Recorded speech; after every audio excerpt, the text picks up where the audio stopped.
Hello everyone, welcome to Midnight Crime Stories. I know many of you enjoy listening to these videos as you fall asleep, and I also know that this might be your first time coming across our channel. So before you drift off, I'd love for you to leave a comment letting me know where in the world you're tuning in from, and if you're enjoying the stories, don't forget to like and subscribe. Alright, now let's get comfortable, relax and dive into tonight's first story.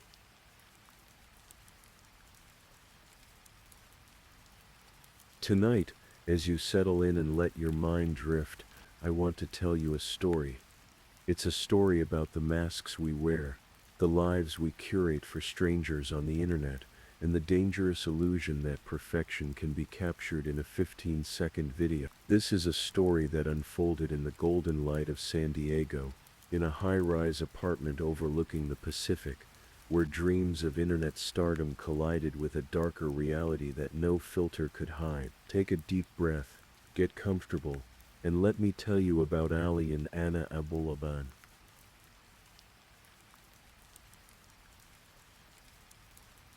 The story begins thousands of miles from California, on the subtropical island of Okinawa, Japan. The year was 2004. The island, with its turquoise waters and coral reefs, had long served as home to American military installations. A place where young service members from across the United States found themselves stationed far from home. Ali Nasser Abulaban was one of those young men. Born in 1992 to a Middle Eastern family, Ali had grown up in a strict household. He would later describe his childhood as difficult, marked by the expectations placed on him as the eldest son. His father, he said, had been demanding, sometimes violent. Nothing Ali did seemed to be enough. The pressure to succeed, to be perfect, to meet impossible standards had followed him into adulthood like a shadow he could never shake. When Ali joined the United States Air Force in 2013, it seemed like a fresh start. He was assigned to work as a security forces officer, essentially a police officer on the base. But even in this new environment, Ali struggled. He had severe social anxiety, he later claimed, particularly around other men. The military structure, the hierarchy, the constant evaluation, it all brought back those feelings of inadequacy from his childhood. To cope with the loneliness and the pressure, Ali began drinking. Heavily. It helped him sleep, he said. It dulled the anxiety that gnawed at him in the quiet hours of the night. And then, one evening at a bar near the base, everything changed. Her name was Anna Marie. She was 20 years old, originally from the Philippines, and she worked part-time at the establishment while serving her own military obligations. When Ali first saw her getting out of a car with friends, he was, in his own words, affected. Anna was striking, beautiful in a way that seemed almost unreal. Her smile lit up rooms. Her energy was infectious. They danced together that night. They talked, and soon after, Anna went through Ali's security checkpoint at the base.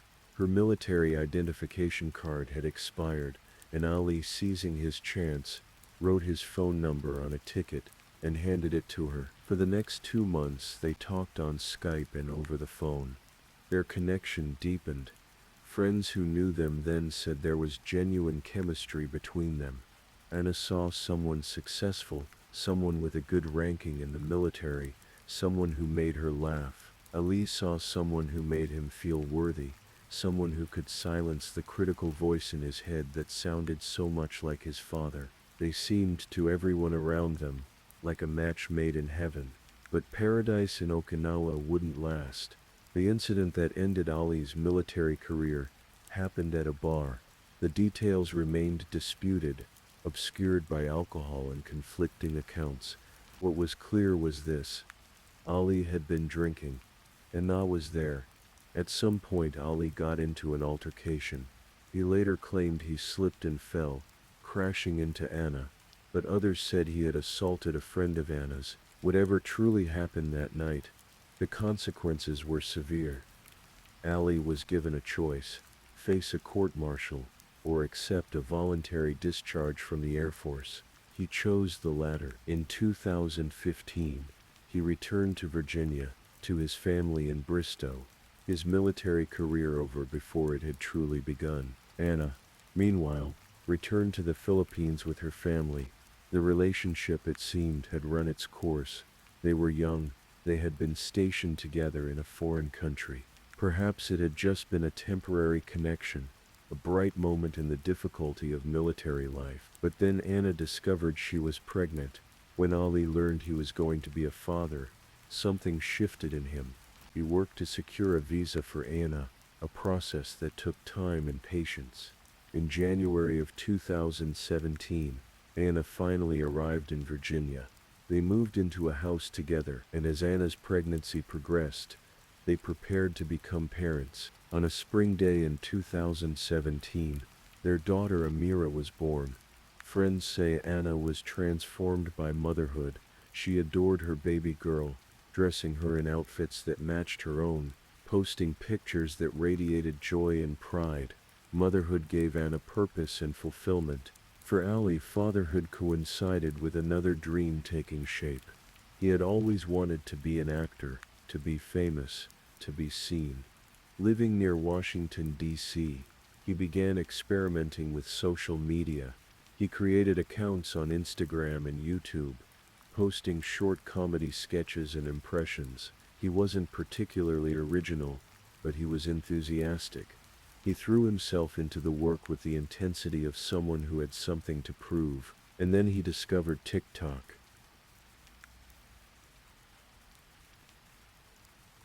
Around 2019, Ali Abulaban found his audience. Under the username Jin Kid, he began posting videos that showcased his talent for impressions. He could mimic the gravelly voice of Tony Montana from Scarface, the distinctive cadence of rapper Tekashi 6ix9ine, the dramatic dialogue from the video game Skyrim. His videos were short, punchy, designed for the endless scroll of social media. And people watched. Hundreds of thousands of people, then millions. Ali's follower count climbed steadily upward. By 2020, he had hundreds of thousands of followers. By 2021, he was approaching 1 million. Each video brought thousands of views, sometimes millions. Comments poured in. People quoted his lines. They shared his content. They made him feel like what he'd always wanted to be, a star. Anna often helped with the videos. She would hold the camera, adjust the lighting, or appear in sketches alongside her husband. To their followers, they seemed like the perfect couple, young, attractive, successful, living a life that others could only envy. They posted videos of themselves dancing around their home, captions declaring their relationship drama-free. They showed glimpses of their daughter, their life, their love. The persona that Jin Kid presented to the world was confident, funny, a little edgy. He snorted cocaine on live streams and laughed about it. He talked about his hustle, his grind, his dedication to his craft. He called himself an internet celebrity. And in the insular world of TikTok, where fame could be measured in followers and likes, perhaps he was. But behind the carefully curated content, behind the persona of Jin Kid, Ali Abulaban was struggling. The cocaine use that seemed performative on camera was in reality a serious addiction. The confidence he projected masked deep insecurity. The fame he'd achieved, rather than satisfying him, seemed to amplify his anxieties. And Anna was beginning to see the man behind the mask. Anna had friends in San Diego from her time in Japan. The city called to her, the ocean, the sunshine, the community of people she loved. She convinced Ali that California would be good for his career. They could collaborate with other influencers in Los Angeles. They could build their brand. They could live the dream. In February of 2021, the Abulaban family moved into the Spire, a luxury high-rise apartment complex in San Diego's East Village. Their unit was on the 35th floor, offering sweeping views of the city and the Pacific Ocean beyond. It was the kind of place that looked perfect on Instagram, the kind of backdrop that screamed success, but the move that was supposed to elevate their lives instead accelerated its unraveling. In San Diego, both Ali and Anna began partying more. Ali's cocaine use escalated from occasional to constant. His paranoia deepened. His jealousy, which had always simmered beneath the surface, began to boil over. And Anna, who had started building her own social media following, found herself the target of her husband's increasing resentment. Ali couldn't stand that Anna was gaining attention. He controlled how she spent her time, who she saw, where she went. If he didn't approve of a girl's night out, Anna didn't go. If he wanted her home, she came home. Friends watched as Ali isolated Anna, cutting her off from the support system she needed. The arguments grew louder and more frequent. Ali recorded many of them, preserving his own rage on video files saved to his phone. In these recordings you can hear him berating Anna, demanding to know why she won't have sex with him, insisting that he brought her to America and therefore she belonged to him. His voice drips with entitlement and fury. Anna's responses are quieter, more measured, the voice of someone trying to de-escalate, trying to survive. Anna's friends saw the bruises. They heard the stories. They watched their vibrant, joyful friend become smaller, quieter, more afraid.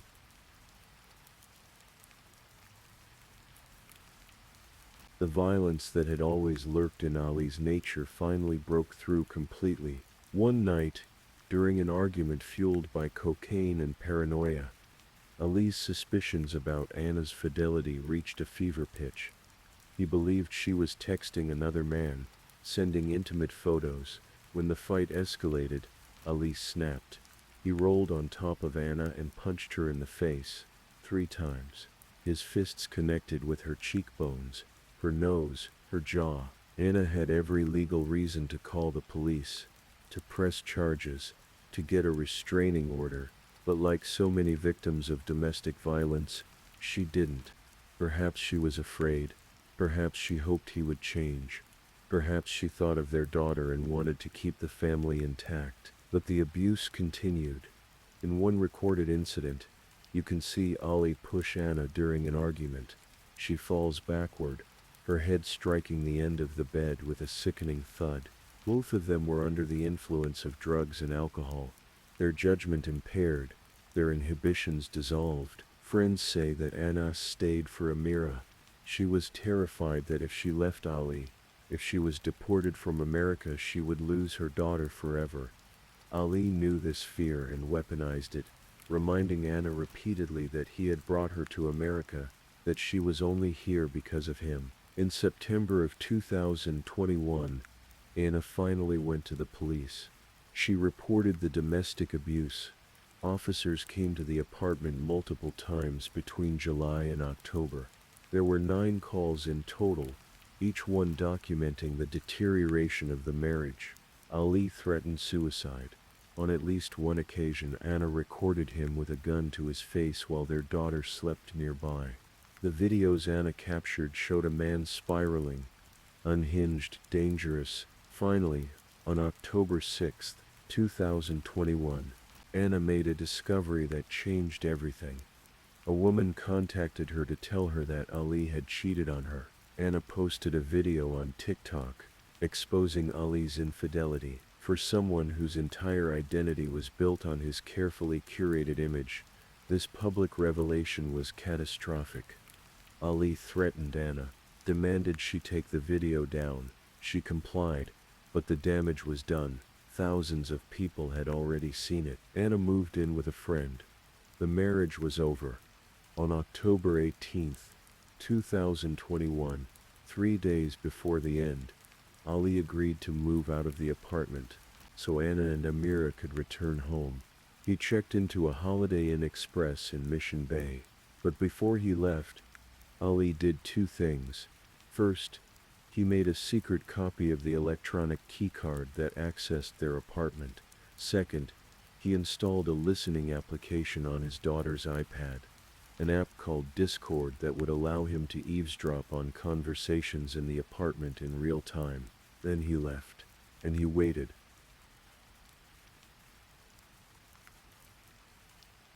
The morning of October 21st, 2021, began like many others. Anna woke early to take Amira to school. It was a Thursday, the kind of beautiful autumn day that makes you grateful to live in Southern California. The sky was clear. The temperature was mild. Life felt, perhaps, like it might be starting to improve. Anna didn't know that Ali had been to the apartment earlier that morning, while she and Amira were gone. Surveillance cameras captured him entering at 9:15 a.m. He was on his phone, and investigators later determined he had been calling Anna.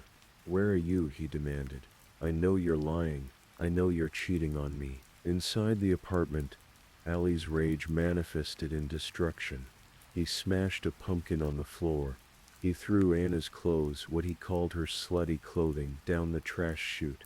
He vandalized the space they had once shared, marking it with his anger and his sense of betrayal. Then he hid his daughter's iPad behind the bed in the primary bedroom, plugged it in, and left. He returned to his hotel room and waited, listening through the Discord app for any sign that Anna was with another man. Around 11 a.m., Anna returned home to find the apartment trashed. She called a friend, her voice shaky, explaining that Ali had vandalized their home.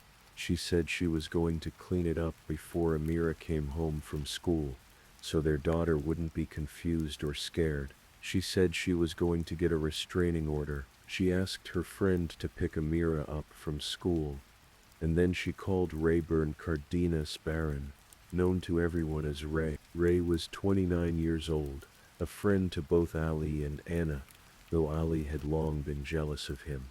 Ray had once commented that Ali was lucky to have a wife as beautiful as Anna, and Ali had never forgotten it. In Ali's paranoid mind, Ray represented everything he feared, another man who might take Anna away from him. Ray agreed to come over and help Anna clean up the mess. He arrived around 2 in the afternoon. Surveillance cameras show him and Anna entering the building together, taking the elevator up to the 35th floor. In his hotel room, Ali was listening. Through the iPad hidden in the bedroom, he could hear Anna and Ray talking, laughing, the sound of movement as they cleaned. And then he heard something that made his blood run cold, a man's voice, relaxed and friendly, and the sound of Anna giggling. Ali grabbed his gun. He did several lines of cocaine. "It's probably the most coke I've ever done," he later testified. Then he got in his car and drove to the Spire. He parked in the garage. He took the elevator to the 35th floor, and he started recording audio on his phone. The neighbor's security camera captured what happened next. You can't see into the apartment, but the audio is crystal clear. The sound of a door opening, the door closing, and then within 3 seconds the first gunshot. 5 more shots followed in rapid succession. Between the 6th and 7th shots, you can hear Anna scream. It's a sound that haunted everyone who heard it in court, a sound of pure terror and betrayal. And then the 7th shot, and then silence. According to the medical examiner, Ray was shot 3 times in the head and neck, at such close range that soot was found on his cheek. Anna was shot once in the middle of her forehead, execution style. In the audio recording, after the shooting stops, you can hear Ali's voice. "Anna," he shouts. "Anna." His voice is desperate, as if he cannot believe what he has just done, as if calling her name might somehow undo it. But Anna Abalaban was dead. Ray Barron was dead, and Ali Abalaban, still holding his gun, walked out into the hallway. The security camera in the hallway captured Ali immediately after the shooting. He's on the phone with his mother, Dalal Wara, and he's confessed. "I killed them," he tells her. His voice is shaking. "I shot Anna. I shot them both." His mother, on the other end of the line, is screaming, crying, trying to understand what her son has just told her. Ali took a picture of the bodies, Anna and Ray, slumped together on the couch, their blood soaking into the cushions, and sent it to his mother. Then he left the building. He got in his car, and he drove to Amira's school. Ali picked up his 5-year-old daughter, telling her teachers that he was there to collect her. As they drove away from the school, just before police pulled him over on the freeway, Ali told his daughter something that would haunt everyone who heard about it later. "I hurt mommy," he said. Officers arrested Ali Abulaban on the freeway with his daughter still in the car. They approached with weapons drawn. "Do you have any weapons?" they asked. Ali was compliant, his hands visible, his demeanor strangely calm for someone who had just committed a double murder.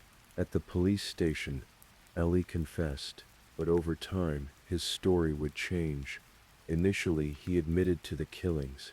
Later, he would claim he couldn't remember shooting Anna, that he'd been in a fog, that the cocaine had clouded his judgment. He would say he'd acted in the heat of passion, driven to madness by betrayal, but the evidence told a different story. The secret key, the hidden listening device, the cocaine he'd done before driving to the apartment with his gun, the recording he'd started before walking through the door, the fact that he'd shot Ray 3 times and Anna once, cleanly, efficiently, like someone who knew exactly what he was doing. This wasn't passion. This was premeditation. It took nearly 3 years for Ali Abulaban to face trial. During that time, he gave an interview to a local news reporter from his jail cell. In it he claimed that social media had made him snap, that the fame had messed with his brain, that the attention had made him violent and aggressive. Anna's friends who watched the interview were struck by something chilling. Ali seemed more devastated about losing his business, his social media presence, than about losing his wife. After the interview, someone posted a video on YouTube on his behalf, featuring a phone call where Ali apologized to his fans for not being able to make more content. He never apologized to Anna's family. He never apologized to Ray's family. At a preliminary hearing in January of 2022, Ali's volatile nature was on full display. When a detective testified that the relationship between Anna and Ray had become romantic, Ali exploded. He screamed at the judge, his face red with rage. "You think I wanted this?" he shouted. "For my 5-year-old daughter. Who are you? I'm hurt. My life is destroyed." The trial finally began on May 1st, 2024. It would last nearly a month. Ali Abulaban took the stand in his own defense, something defendants rarely do. Over 3 days of testimony, he spoke about his abusive childhood, his discharge from the military, his relationship with Anna, and the day he killed her. His testimony was volatile. He was calm one moment, crying the next, erupting in anger, when the prosecutor pushed him on difficult questions. At one point he interrupted to ask the judge, "What happens when the question is forcing me to say something specific?" The most heated exchange came when the prosecutor asked about other incidents of violence in Ali's life. "Na saw you slap your mom, right?" the prosecutor asked. "She did not see that," Ali shot back. "And I can't ask her, right?" the prosecutor pressed. "Because you killed her." "That's not fair," Ali said, his voice rising. "That's so inappropriate." The prosecution's case was overwhelming. They had surveillance footage showing Ali entering the building at 2:50 p.m. on October 21st, riding the elevator to the 35th floor, entering the apartment. They had the audio recording from the neighbor's camera, the gunshots, Anna's scream, Ali calling her name. They had the audio Ali himself had recorded. They had his confession to his mother. They had the photograph he'd taken of the bodies. They had evidence of his searches on Google in the days after the murders. Chopped bodies, trash can. They played the recordings for the jury. Ali berating Anna, threatening her, claiming ownership over her because he'd brought her to America. They presented evidence of the listening device, the secret key, the planning that had gone into the murder. Deputy District Attorney Taryn Brast made the case plainly. He was so possessive and controlling of Anna that if he could not have her, no one could. She couldn't live, and any man she was with could not live either. Ali's defense attorney, Jody Green, argued that her client had been driven to the brink by Anna's rejection, that his judgment was clouded by cocaine and mental health struggles stemming from childhood trauma. She claimed the killings were crimes of passion, not premeditated murder. She pointed to Ali's emotional state, his addiction, his deteriorating mental health, but the prosecutor's rebuttal was devastating. Heat of passion does not apply when you walk into an apartment that you had bugged with a keycard you were not supposed to have, to a fight that no one else knew was happening but you, and you brought a gun. That is not heat of passion. The jury deliberated for several days. On May 29, 2024, they reached their verdict, guilty, on both counts of first-degree murder, with special circumstances of committing multiple murders. When the verdict was read, Ray's sister Jordana described feeling a weight lift from her shoulders. "It was such a relief," she said. "Finally, my mom can be at peace." Ali Abulaban's sentencing took place on June 28, 2024. It was, by all accounts, an emotionally charged proceeding. Victim impact statements were read. Anna's friends and family spoke about the vibrant, loving woman they had lost. Ray's family spoke about a kind man who had simply tried to help a friend and paid for it with his life. Ali himself addressed the court, asking for leniency. "Being sent to prison forever feels like I'm being sent to hell," he said. But Judge Jeffrey Fraser, who had presided over the trial, was unmoved. He told Ali he had serious reservations that the defendant was truly remorseful. "He's a very selfish person," the judge said, as I think the jury saw. "The bottom line here is, he will die in prison. He will never be a free man. He will take his last breath there." Ali was sentenced to 2 consecutive 25 years to life sentences, life without the possibility of parole. At 32 years old, Ali Abulaban had essentially been given a death sentence. He would spend the rest of his days behind bars. In the courtroom, when the sentence was announced, there was shouting, crying, and then cheering. Ray's family and Anna's friends felt, perhaps for the first time since October 21, 2021, that justice had been served. Ali Abulaban has since filed an appeal. He claims he was not properly convicted because, in his words, a murderer is somebody who planned, plotted, and premeditated to kill a person, and that's not me. He insists he never planned or intended to kill Anna or Ray, that it was a crime of passion, that he deserves a chance at rehabilitation, at rebuilding a relationship with his daughter. But the evidence speaks for itself, and the lives lost speak louder.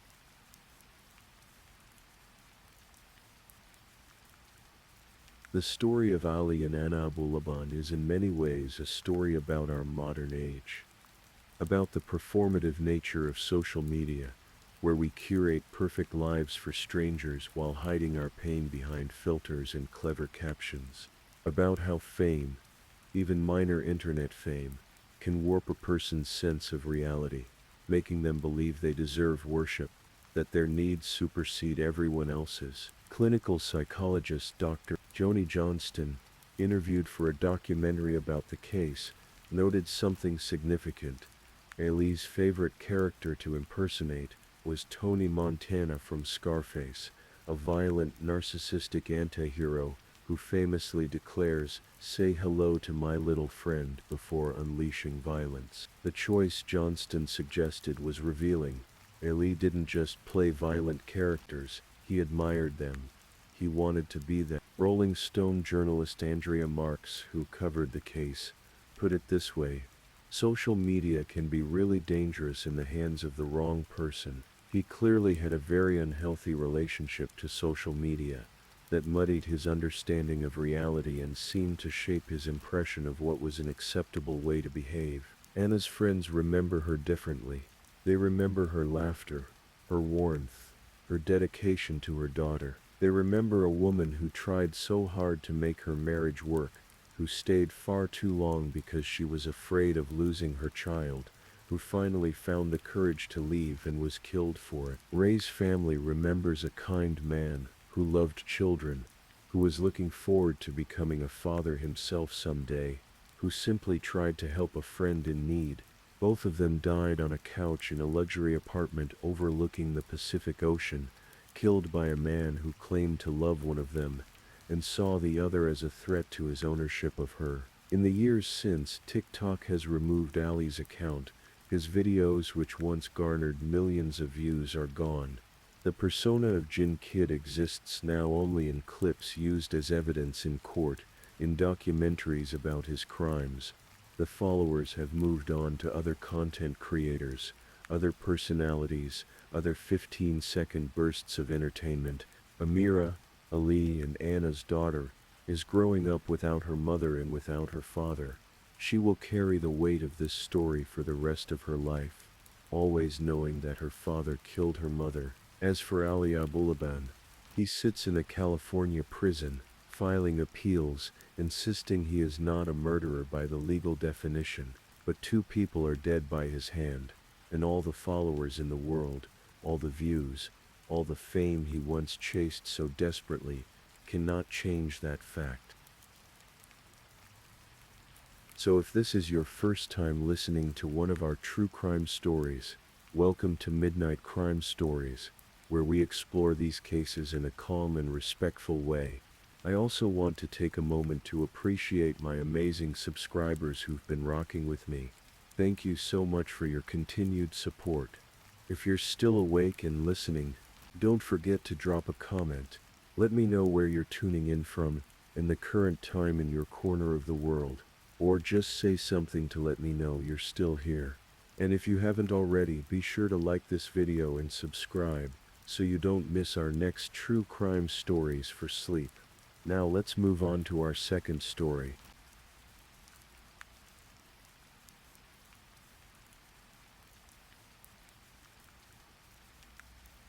Story 2.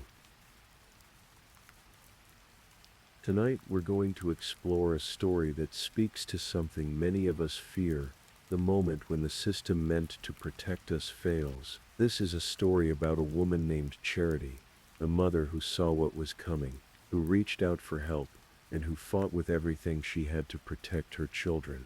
Tonight we'll walk through her story together, slowly, carefully, with respect for her memory. In the small town of Bonanza, Arkansas, nestled along the border with Oklahoma, there's a quiet street called First Avenue. It's the kind of place where everyone knows their neighbors, where children play in yards, and where life moves at a gentle pace. The town itself has only about 600 residents, a former coal mining community that's seen better days, but still holds on to that small town charm. In a house on this street, in the 1100 block of First Avenue, lived a woman named Charity Ballas. She was 40 years old, a mother, and by all accounts, someone who loved her family deeply. Charity had an older son named John, who was 24, and twin children, a boy and a girl, both 6 years old. Born in 2019, these twins were described by everyone who knew them as precious, innocent, full of life. Charity's life, like many lives, was complicated. She had been married to a man named Randall Ballas, Dr. Randall Ballas, to be precise. He was a family medicine physician who had practiced in Fort Smith, Arkansas for over 30 years. He had an office on Rogers Avenue, saw patients, maintained his medical license. To the outside world, he appeared to be a respected member of the community, but inside the walls of their home, something very different was happening. Let's go back to February 16, 2025. It was a Sunday. Inside the Ballas home in Bonanza, witnesses would later say that an incident occurred, one that would set in motion a series of events that would ultimately end in tragedy. According to court documents, on that February day, Randall allegedly strangled Charity. This wasn't an argument that got out of hand. This wasn't a moment of lost temper. The documents say this happened in front of their children, the 6-year-old twins who should have been playing, laughing, being children. The charges filed against Randall were serious: aggravated assault on a family member, third-degree domestic battery, 2 counts of third-degree endangering the welfare of a minor. The court records stated that he choked Charity, that he caused her physical harm, that he did this while their young children watched. Charity's father, Randy Powell, would later tell reporters what his daughter told him about that day. The fear in her voice, the knowledge that this man she'd married, this father of her children, had crossed a line that couldn't be uncrossed. On March 5, 2025, less than 3 weeks after the incident, Charity filed for divorce. In her filing, she asked for full custody of the twins. She cited the domestic violence charges pending against Randall. She told the court about the violence in her home, about her fears for her children's safety, and there was a no-contact order. The court said Randall couldn't contact Charity or any members of her family unless authorized by a valid court order, and only for visitation purposes. The system, it seemed, was working. Charity was being protected, the children were being shielded, but Charity knew something that the court documents couldn't fully capture. She knew the man she'd lived with, she knew what he was capable of, and she was afraid. In the months that followed, Charity did everything she could think of to protect herself and her children. She reached out to people in positions of power, people who might be able to help. One of those people was Arkansas State Senator Terry Rice. Senator Rice would later confirm that Charity came to see him earlier in the year. They sat down, and Charity told him plainly, she feared for her life, she feared for her children's lives, she believed that Randall was going to kill her. Senator Rice listened. He did what he could. He connected Charity with resources through the Arkansas State Police Crimes Against Children Division. He tried to help her navigate a system that seemed to Charity to be protecting the wrong person. In August of 2025, something interesting happened. Charity was scrolling through Facebook when she saw a post from a local news station, 5 News, about a completely unrelated case, but the story must have resonated with her because she did something she rarely did. She commented publicly about her own situation. Her words are worth hearing in full. She wrote, "I'm living this battle right now. I am the victim, yet I've been treated like the problem while the criminal, a local doctor, is being shielded by the very system that's supposed to protect us. I've tried to reach prosecuting attorney Daniel Shue, but he won't even accept a letter from me. My voice as the victim has been shut out. This is not just about me, this is about a system that protects offenders and rejects victims. Lives are at stake, including the lives of young children." She ended her comment by saying, "Transparency matters, accountability matters, victims matter." Reading those words now, knowing what would happen just months later, they feel almost prophetic. Charity was telling the world what was happening to her. She was putting it out there, making it public, perhaps hoping that sunlight would somehow protect her. Meanwhile, the criminal case against Randall was moving through the court system, and as often happens in these cases, things changed. In October of 2025, Randall reached an agreement with prosecutors. The original charges, aggravated assault, domestic battery, endangering minors, were reduced. He pleaded guilty to third-degree battery, a misdemeanor. His sentence, a 1-year suspended imposition of sentence. He was ordered to pay $1,500 plus $150 in court fees. The no-contact order remained in place. But here's something interesting. The judgment order showed that Charity approved the sentencing. We don't know what went into that decision. Maybe she was tired of fighting.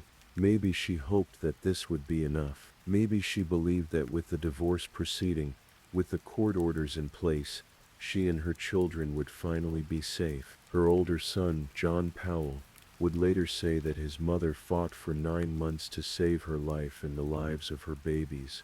9 months of legal battles, of court appearances, of fear and hope tangled together. December 2nd, 2025, a Monday, at the Sebastian County Courthouse in Fort Smith, Arkansas. Charity and Randall attended their final divorce hearing. This was the end of their marriage, the final determination of custody, of property, of all the things that get divided when a family breaks apart. Details of what happened in that courtroom weren't publicly available. The Sebastian County Circuit Court clerk confirmed that documents surrounding the divorce should have been available on Court Connect, the online system for accessing court records. But strangely, there are no documents available referencing the final divorce hearing or its outcome. What we do know is this. Randall's attorney later stated that his client was awarded joint custody of the twins during that December 2nd hearing. The children, he said, were set to spend more time with their father moving forward. We don't know how Charity felt walking out of that courthouse. We don't know if she was relieved that it was finally over, or terrified of what joint custody might mean. We don't know if she went home that night and tucked her twins into bed, kissing their foreheads, grateful for one more night with them safe in her home. What we do know is that it was the last night Charity would ever spend with her children. December 3rd, 2025, a Wednesday morning, at about 9:30 a.m., a call came into the Sebastian County Sheriff's Office dispatcher. Someone was requesting a welfare check on a home in the 1100 block of First Avenue in Bonanza. We don't know who made that call. The Sheriff's Office hasn't released that information, but someone was worried. Someone thought something might be wrong. Deputies from the Sebastian County Sheriff's Office and officers from the Bonanza Police Department responded to the address. It was Charity's home, the place where she lived with her 6-year-old twins. When they arrived, they knocked on the door. No one answered. They knocked again. Still nothing. The house was silent. 2 workers who were at the property that day let law enforcement inside, and what they found would shake this small Arkansas community to its core. Inside the home, deputies found 3 bodies. Charity Bialis, age 40, her 6-year-old son, her 6-year-old daughter. All 3 had been shot. All 3 were deceased. The sheriff's office would later release a statement saying, upon entering the home, they found 3 deceased individuals, a woman, and 2 deceased children. It was apparent that the 3 had gunshot wounds. The bodies were transported to the Arkansas State Crime Lab in Little Rock for autopsies to determine the exact causes of death. Search warrants were written and executed. Evidence was collected from the home. Interviews began. The investigation was just beginning, but for Charity and her children, everything was already over. When news of the deaths reached Charity's family, the grief was overwhelming. Her father, Randy Powell, tried to put his feelings into words when he spoke to reporters. "I don't know how to describe it, sir," he said. Tears, heartbroken, unbelievable, and anger, thinking maybe I was dreaming that somebody was having a nightmare in that way. Maybe somebody would wake me up, and this wouldn't be true. He described the emotional roller coaster. One minute you're mad, next you're sad, crying. It was every emotion you could think of. Charity's older son, John Powell, spoke about his mother and his young siblings. Those kids were precious, he said, real precious, and they were innocent. John made it clear what he believed. My mother fought for 9 months, the last 9 months, to save her life and them babies, and nothing happened, he said.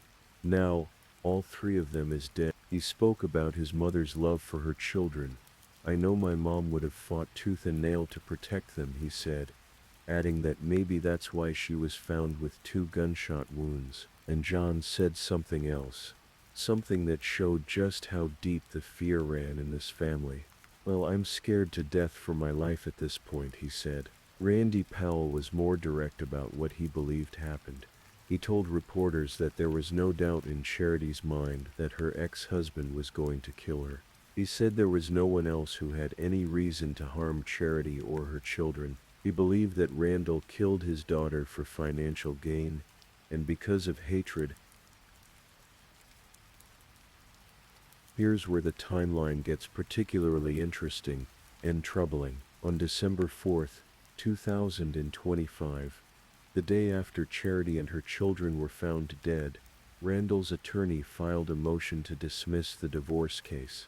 The reason given: the plaintiff passed away. Think about that timing. Charity's body hadn't even been released from the medical examiner's office.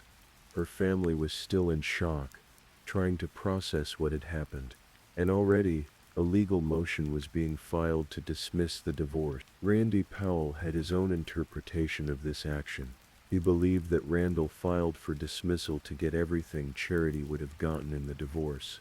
If the divorce was dismissed rather than finalized, the property division, the custody arrangements, all of it would be voided, and as Randall would potentially be Charity's surviving spouse, unless he was charged with her murder, he could inherit her estate. So where does the investigation stand? As of now, no arrests have been made. The Sebastian County Sheriff's Office has been careful in their statements. They've said that everyone they've interviewed is cooperating.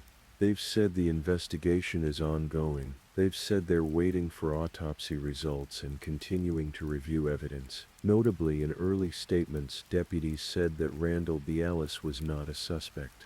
His attorney, Michael D. Pierce, released a statement saying, "Mr. Bialis has been cooperative with law enforcement and fully supports the Sebastian County Sheriff's Office investigation. We hope that the Sheriff's Office finds the truth about what happened to Mrs. Charity Bialis and their children." The attorney also confirmed that Randall had been awarded joint custody during the December 2nd hearing, and that the children were set to spend more time with him. Here's something else worth noting. According to the Arkansas Department of Health, Randall Bialis still maintains an active medical license. It's set to expire in February of 2027. As we come to the end of Charity's story, it's important to acknowledge what we don't know. We don't know who killed Charity and her children. We don't know if this case will ever be solved. We don't know if justice will be served. What we do know is that a woman who begged for help, who told authorities she feared for her life, who did everything the system asked her to do, that woman and her 2 innocent children are gone. We know that Charity reached out to a state senator, that she posted on social media, that she tried to contact the prosecuting attorney, that she filed for divorce, that she sought protective orders, that she fought, as her son John said, tooth and nail for 9 months to protect herself and her babies. And we know that none of it was enough. In the days after the murders, residents of Bonanza left flowers near the house on First Avenue, a memorial to 3 lives lost. Deputies maintained periodic patrols in the area. The small community of 600 people tried to make sense of something that made no sense at all. Charity's family is now left with the impossible task of planning 3 funerals, of mourning 3 people who should still be here, of living with the knowledge that Charity saw this coming and couldn't stop it. John Powell said he's now scared for his own life. Randy Powell cycles between anger and grief, unable to find solid ground in his emotions. They're both left asking the same questions. Why didn't anyone listen? Why wasn't more done to protect Charity and the children? How did the system fail them so completely? Charity's case is, tragically, not unique. It joins countless other stories of domestic violence victims who knew they were in danger, who asked for help, who tried to work within the system, and who died anyway. These cases reveal the gaps in our protection systems, the way charges get reduced, The way no contact orders can't really protect someone from a determined attacker. The way courts balance parental rights against safety concerns. The way victims' voices get lost in legal procedures. Charity wrote in her Facebook comment that she felt like the system was shielding the offender while treating her, the victim, like the problem. She wrote that her voice had been shut out. She wrote that lives were at stake. She was right about that last part. Tonight, as we close this story, let's take a moment to remember Charity Ballas, not just as a victim in a true crime story, but as a person, a mother who loved her children, a woman who fought for her safety and theirs, someone who reached out for help and hoped, desperately, that help would come. And let's remember her twins, two 6-year-old children who should be in first grade right now, who should be learning to read, making friends, losing teeth, dreaming about what they'll be when they grow up. Let's remember that behind every true crime story, there are real people, real families, real loss that can never be undone. If you or someone you know is experiencing domestic violence, please reach out for help.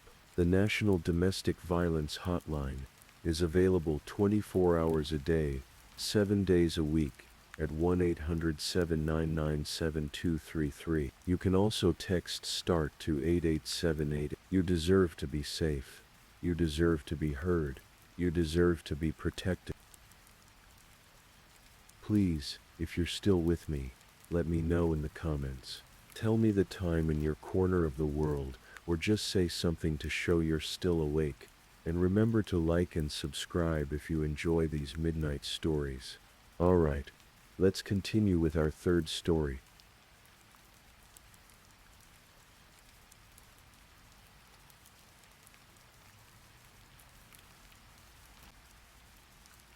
Story 3.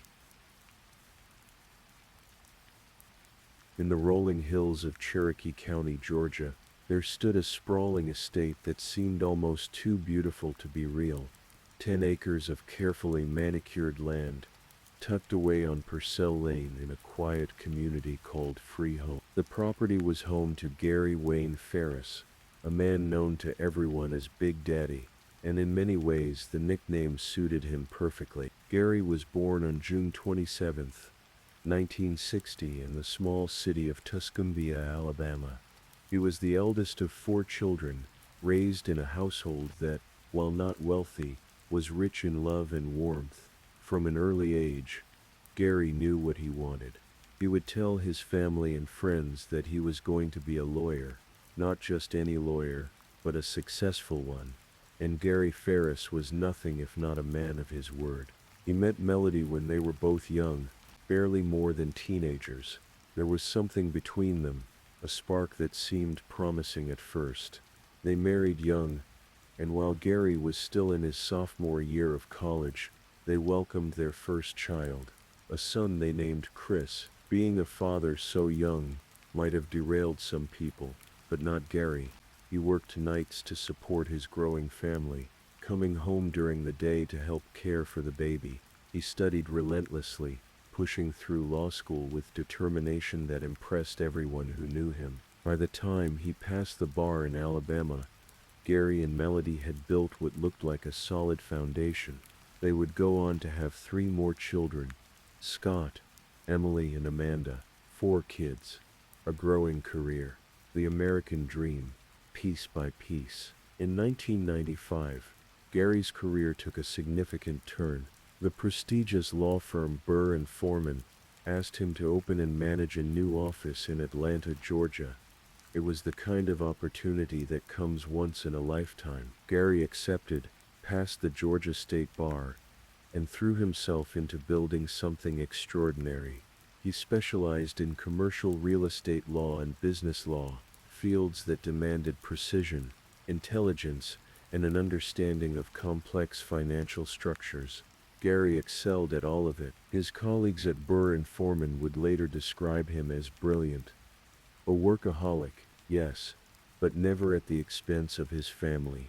He coached his children's sports teams.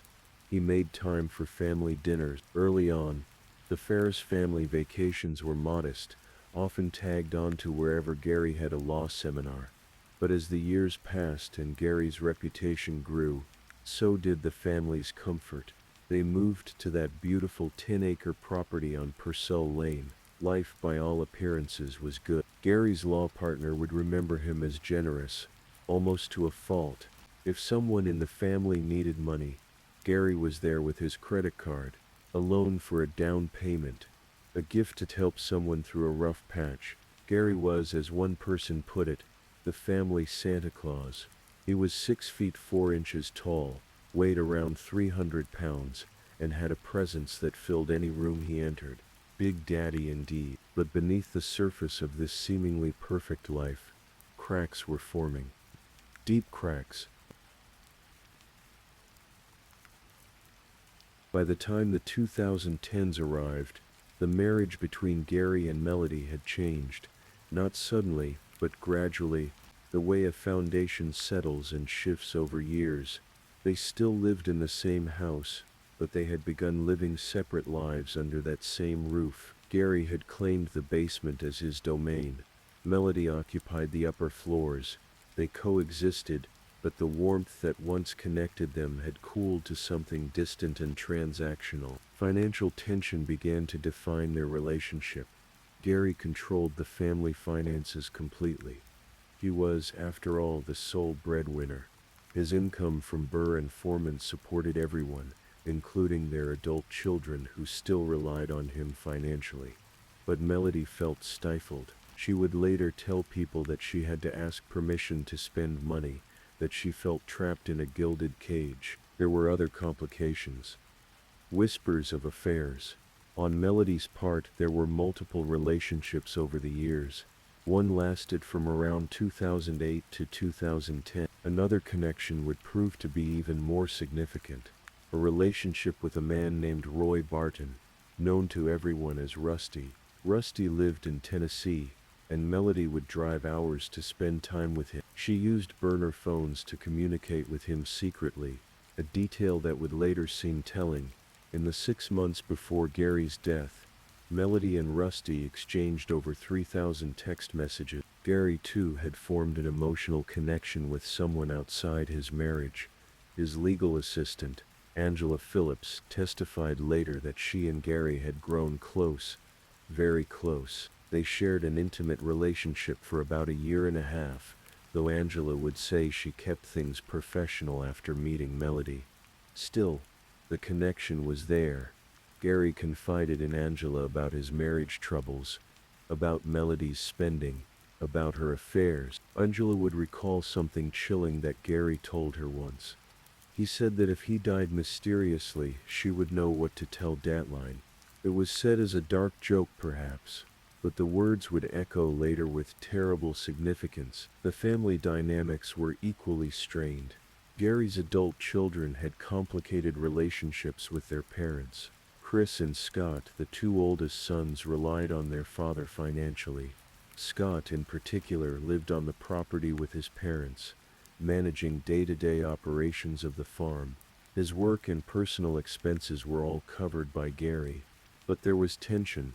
Gary sent Scott a text message just weeks before his death that read, "Your stealing money is out of control." Money. It always came back to money. In a family where one man controlled all the resources, where adult children depended on their father's generosity, where a wife felt financially imprisoned, money became both glue and poison.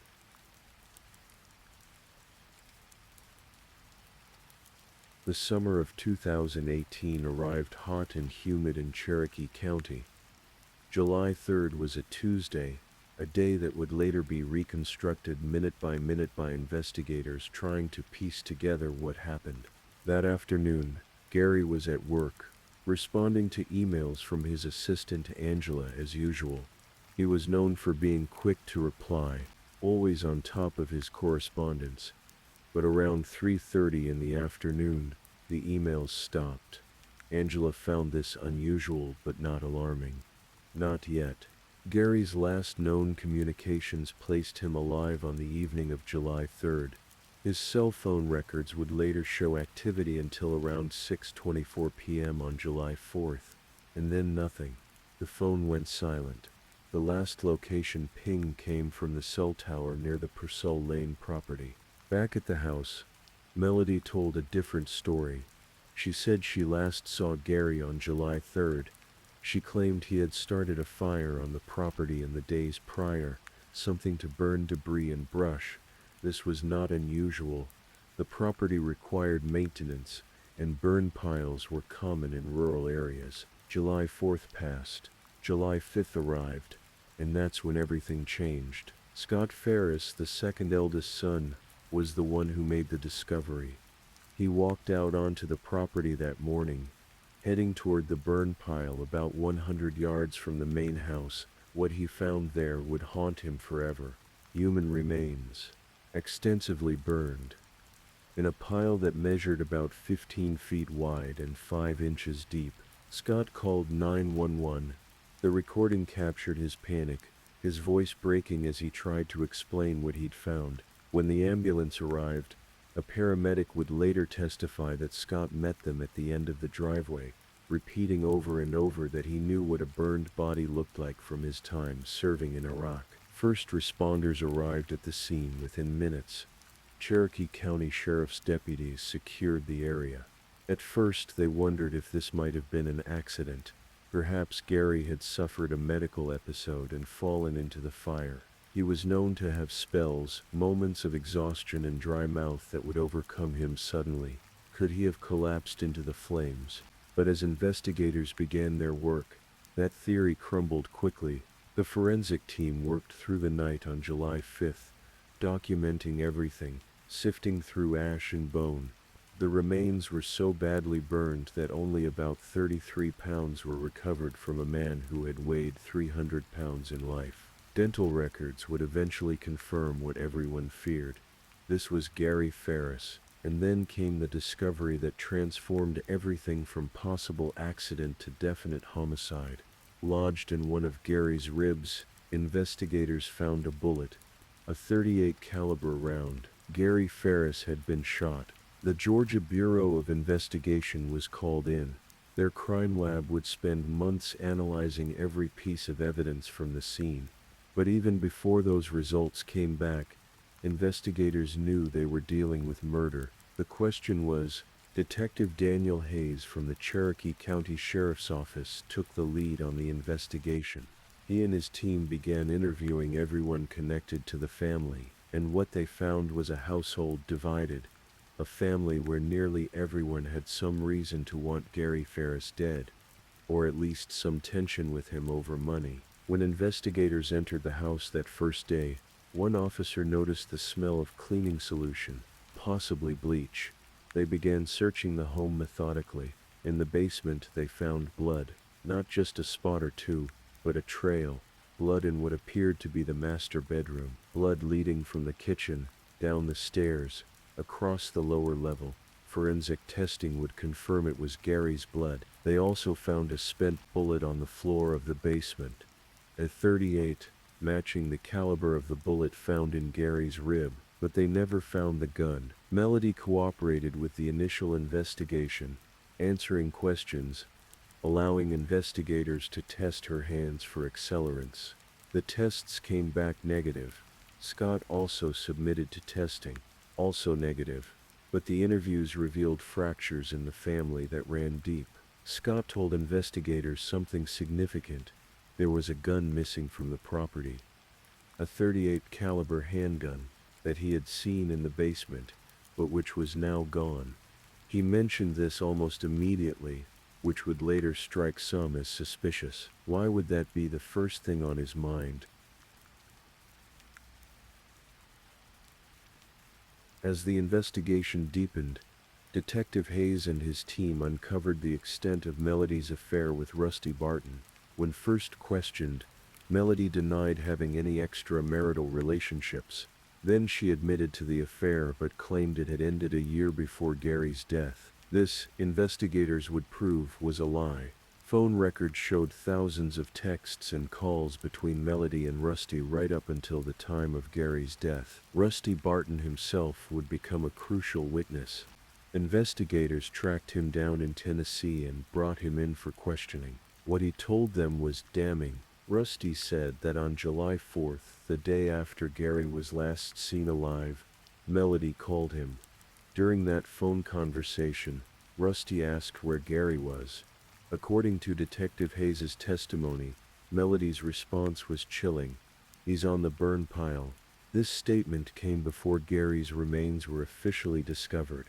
Before the family had supposedly found him, Melody already knew. There were other pieces of evidence that pointed toward Melody. In her purse, investigators found a credit card in Rusty Barton's name. They found evidence that she had been planning a life with Rusty, possibly planning to leave Gary once she had secured her financial future. Gary's life insurance policies were substantial, totaling over $2 million. Melody was listed as the sole beneficiary, but the investigation was complicated by another factor. The family itself was divided on who was guilty. Scott, Chris, and Emily, 3 of the 4 Ferris children, believed their mother had killed their father. They said as much to investigators and would later testify to that effect.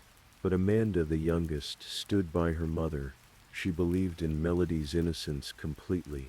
This division would tear the family apart in ways that went beyond the crime itself. The investigation took nearly a year. During that time, the house on Purcell Lane sat empty at times, a crime scene marked by tragedy.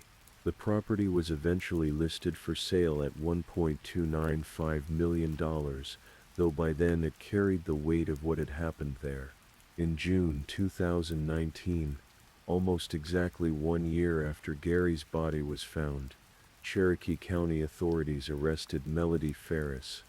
She was in Tullahoma, Tennessee, staying with a friend. In fact, she was with Rusty Barton. Deputies arrested her without incident and extradited her back to Georgia. She was charged with malice murder, felony murder, aggravated assault with a deadly weapon, concealing the death of another, and making false statements to police. Melody's legal team consisted of attorneys Manny Aurora and Michael Ray. From the beginning, they maintained that Melody was innocent. When she was arrested, one of her attorneys told reporters that the family supported her. But Chris Ferris, the eldest son, quickly contradicted that claim. "Our father was the best person in the world," he told journalists.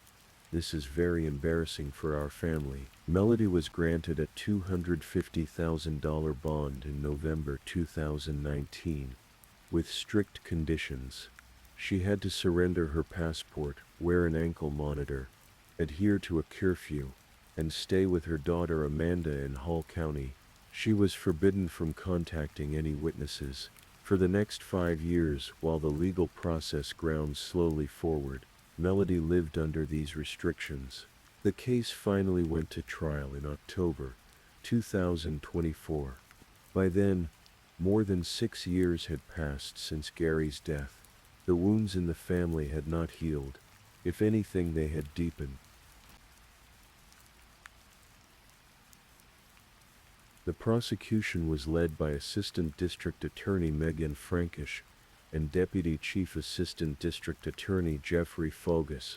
In their opening statement, they were unequivocal. Fogus pointed at Melody Ferris and told the jury, "The answer to the question who did it sits right there." The state's case rested on several pillars of evidence. First, the physical evidence: Gary's blood throughout the house, the bullet in his rib, the spent bullet on the floor, the 33 pounds of remains in the burn pile. Second, the cell phone evidence. Investigators had analyzed tower records and determined that Gary's phone stopped moving after the time prosecutors believed he was killed. But then, strangely, the phone showed movement after that point.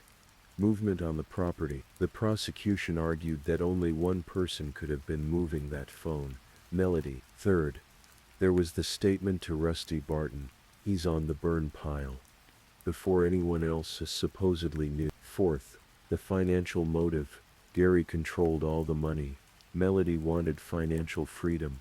With Gary dead, she would inherit everything: the property, the life insurance, the assets. The prosecution called 36 witnesses over the course of the trial. They introduced more than 1,200 pieces of evidence. Angela Phillips, Gary's assistant, testified about their relationship and about Gary's suspicions about Melody. She described that haunting conversation about Deadline. She recalled calling Melody after Gary's death and asking how he ended up in the burn pile. Melody had suggested he might have had one of his spells and fallen in, but Angela testified that Gary's spells were never severe enough for that, and when she asked about an autopsy, Melody's response made her blood run cold. "Oh, there's not enough remains for an autopsy." Ted Wiley, a man who had a 4-year affair with Melody from 2008 to 2010, testified about their relationship. Rusty Barton took the stand and confirmed the affair, the phone calls, the plans they had discussed. But perhaps most painful were the testimonies from the Ferris children. Chris, Scott, and Emily all took the stand and testified, in effect against their mother. They described the family tensions, the fights over money, their father's generosity and their mother's resentment. The defense team, led by Michael Ray, presented a different theory. They argued that Scott Ferris was the real killer. They pointed to several factors. Scott was 6 feet 8 inches tall and weighed 280 pounds. He was physically capable of moving his father's 300-pound body in a way that the much smaller Melody could never have managed. Scott had military training. He lived on the property, he had access to weapons, and crucially, he had financial dependence on his father, with mounting tensions over money. The defense pointed out that Scott was the one who discovered the body. He was the one who immediately mentioned the missing gun. Was he pointing investigators toward a murder weapon to divert attention, or was he genuinely trying to help? Michael Ray argued that the investigation had been sloppy. Investigators never tested Scott's room for blood or accelerants. They never thoroughly searched his belongings. They never adequately explained how Melody could have moved Gary's body. The prosecution's theory required Melody to have shot Gary in the basement, then somehow transported his 300-pound body 100 yards to the burn pile. How? The defense also presented an alternate suspect theory involving a missing .38 special handgun that belonged to one of Melody's cousins. The gun had gone missing sometime after the cousin's husband died in 2014, but the cousin only reported it missing in October 2024 during the trial. The timing was suspicious, the defense suggested, but Ray faced an uphill battle. The cell phone evidence was damning.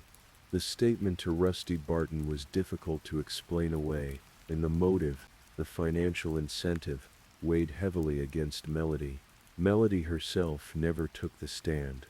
This was a strategic decision by her defense team, but it meant the jury never heard directly from her. Instead, she sat in the courtroom day after day, stoic, showing little emotion even as witness after witness described the evidence against her. In the closing arguments, Megan Frankish addressed the jury with force and clarity. She painted a picture of Gary Ferris's last moments. The last thing he saw was staring down the barrel of a .38 revolver in the hands of his bitter wife, who was constantly betraying him, she told the jurors. This was the ultimate betrayal. She reminded them that Gary would never walk through the door again, never meet new grandchildren, never have another chance at life. You don't get to shoot and mutilate your life partner, Frankish said. You don't get to take away the grandfather of your grandchildren. That is not your choice to make. She urged the jury to find Melody Ferris guilty on all counts. The evidence and the law demand it, she concluded. The jury received the case on October 30th, 2024. For 3 days they deliberated. On the third day they sent a note to the judge saying they were deadlocked. Judge David L. Cannon Jr. instructed them to try one more time. Melody later described those hours as torture. I was absolutely numb, she would say. You don't know what to think.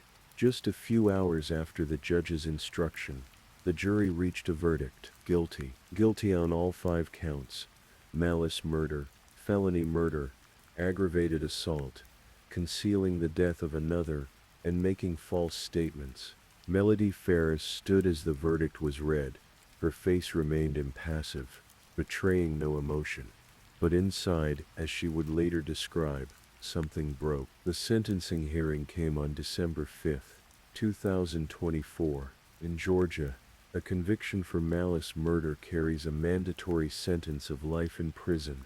The question was whether Melody would have any possibility of parole. Before the sentence was announced, the court heard a written victim impact statement from one of Gary's children. The statement asked the court to consider the gravity of the crime, the devastating impact on the family, and to ensure that justice was served. "No sentence can bring our father back," the statement read, "but a just punishment can offer a semblance of closure." Two friends of Melody spoke on her behalf, but their words seemed to carry little weight against the enormity of what had been proven. And then, in a moment that shocked everyone in the courtroom, Melody Ferris spoke. She had been silent throughout the trial. Now, facing life in prison, she finally revealed what she claimed to be the truth. "Not only did I not do this," she said, her voice clear and firm, "I know who did. I know Scott killed his father." She accused her son directly, calling his actions unforgivable, saying he had taken Big Daddy from his siblings and family.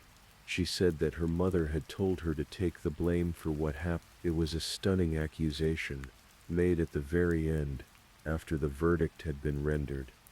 Some saw it as a desperate attempt to escape justice. Others wondered if there might be some truth hidden in her words. Judge Cannon sentenced Melody Ferris to life in prison with the possibility of parole after 30 years. She also received an additional 5 years for concealing Gary's death by burning his remains, and 5 more years for making false statements to police. The sentences for the latter charges would run concurrently. At 64 years old, Melody Ferris would have to serve at least 30 years before being eligible for parole.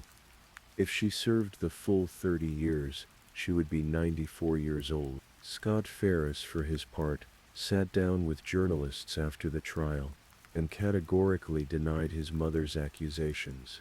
"I absolutely had nothing to do with my father's death," he said, "and it was 100% Melody Ferris who murdered my father. That is the truth." He explained that he had been an easy target for suspicion because he lived on the property and had military training, but investigators had thoroughly examined his possible involvement and found nothing. He was never charged with any crime related to his father's death. District Attorney Susan K. Treadaway issued a statement after the sentencing. "The disturbing facts of this case, complex investigation, and long prosecution have taken the focus away from the fact that an innocent man was brutally murdered and burned on his own property," she said. "A good man was lost on that day, and the family was forever divided. Indeed, the Ferris family would never be whole again." 3 of the 4 children believed their mother murdered their father. One daughter, Amanda, continued to believe in her mother's innocence. The siblings were divided, perhaps permanently. Grandchildren would grow up knowing their grandfather was murdered and their grandmother was in prison for the crime. The 10-acre property on Purcell Lane, that little patch of perfect that Gary Ferris had worked so hard to build, stood empty for a time, a monument to shattered dreams. The house where a family once lived, where children grew up, where Gary and Melody spent 38 years of marriage, became known only for the terrible thing that happened there. Gary Ferris's body was never given a traditional funeral. There simply wasn't enough remains. His children mourned him without the closure of a proper burial. His friends and colleagues at Burr and Foreman remembered him as brilliant, generous, and hard-working. Tim Inman, who grew up with Gary in Alabama, said, "When I first heard the news, I couldn't believe it. He was just a really, really good guy. He was a genius." The case raised questions that may never be fully answered. How exactly did Gary's body end up on the burn pile? Who moved him? If Melody was guilty, how did she manage to transport a 300-pound man 100 yards? If Scott was involved, why was there no evidence connecting him to the crime scene? The cell phone data convinced the jury. The statement to Rusty Barton convinced them. The financial motive convinced them. But in the quiet hours, in the spaces between certainty and doubt, questions linger. What truly happened on the night of July 3rd, 2018? In that basement, in that house, what took place? Was it premeditated, or did something snap in a moment of rage? Were there really only two people involved, or did someone else play a role that remains hidden? Melody Ferris sits in Arendelle State Prison in Habersham County, Georgia, maintaining her innocence, claiming she knows the truth. Scott Ferris maintains his innocence as well, insisting his mother alone is responsible. Amanda Ferris believes her mother, Chris, Scott, and Emily believe their father was murdered by Melody. The truth, whatever it is, lies somewhere in the ashes of that burn pile, in the blood-soaked floors of that basement, in the silence of that July night. Let yourself rest now. Let the story fade like a dream you can barely remember. Gary Ferris wanted to build something perfect for his family. He worked his whole life for it. And in the end, that dream turned to ash and smoke, leaving behind only questions, grief, and a family torn apart forever. Please, if you haven't drifted off yet, check in with me. Tell me which story has been the most chilling so far, the first, the second, or the third. And if you're enjoying these stories, please like and subscribe.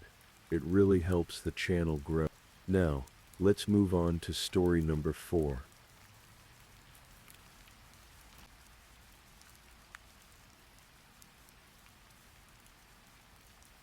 Story 4.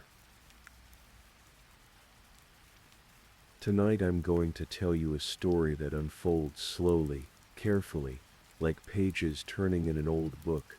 It's a true story, one that took place not so long ago in a small coastal town in Florida, where the air smells of salt water and Spanish moss drapes from ancient oak trees. This is the story of Jolene Cummings, a young mother, a talented hairstylist, and a beloved daughter.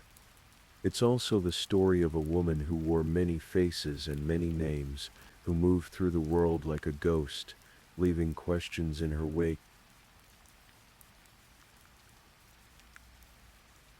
In the heart of Nassau County, Florida, there lived a woman named Jolene Rebecca Jensen.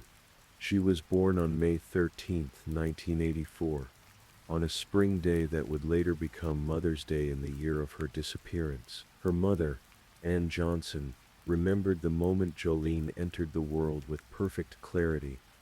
Ann had wanted a daughter so deeply, and when the doctors placed that tiny baby in her arms, she felt her heart expand in ways she never knew possible. Jolene grew up in Hilliard, a small town where everyone knew everyone, where children rode bicycles down quiet streets and neighbors waved from their front porches.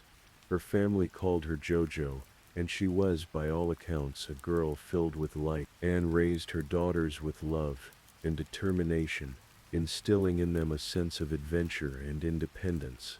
Jolene inherited her mother's strength, her willingness to dream big even when life threw obstacles in her path. As Jolene grew into young womanhood, she discovered her passion for making people feel beautiful. There was something almost therapeutic about the work of a hairstylist, the way conversations would unfold naturally while she worked her hands through someone's hair, the trust that formed between stylist and client, the transformation that could happen with just the right cut, the perfect color. After graduating from high school in 2002, Jolene began building her career, learning the craft that would come to define her professional life. But life had other plans first.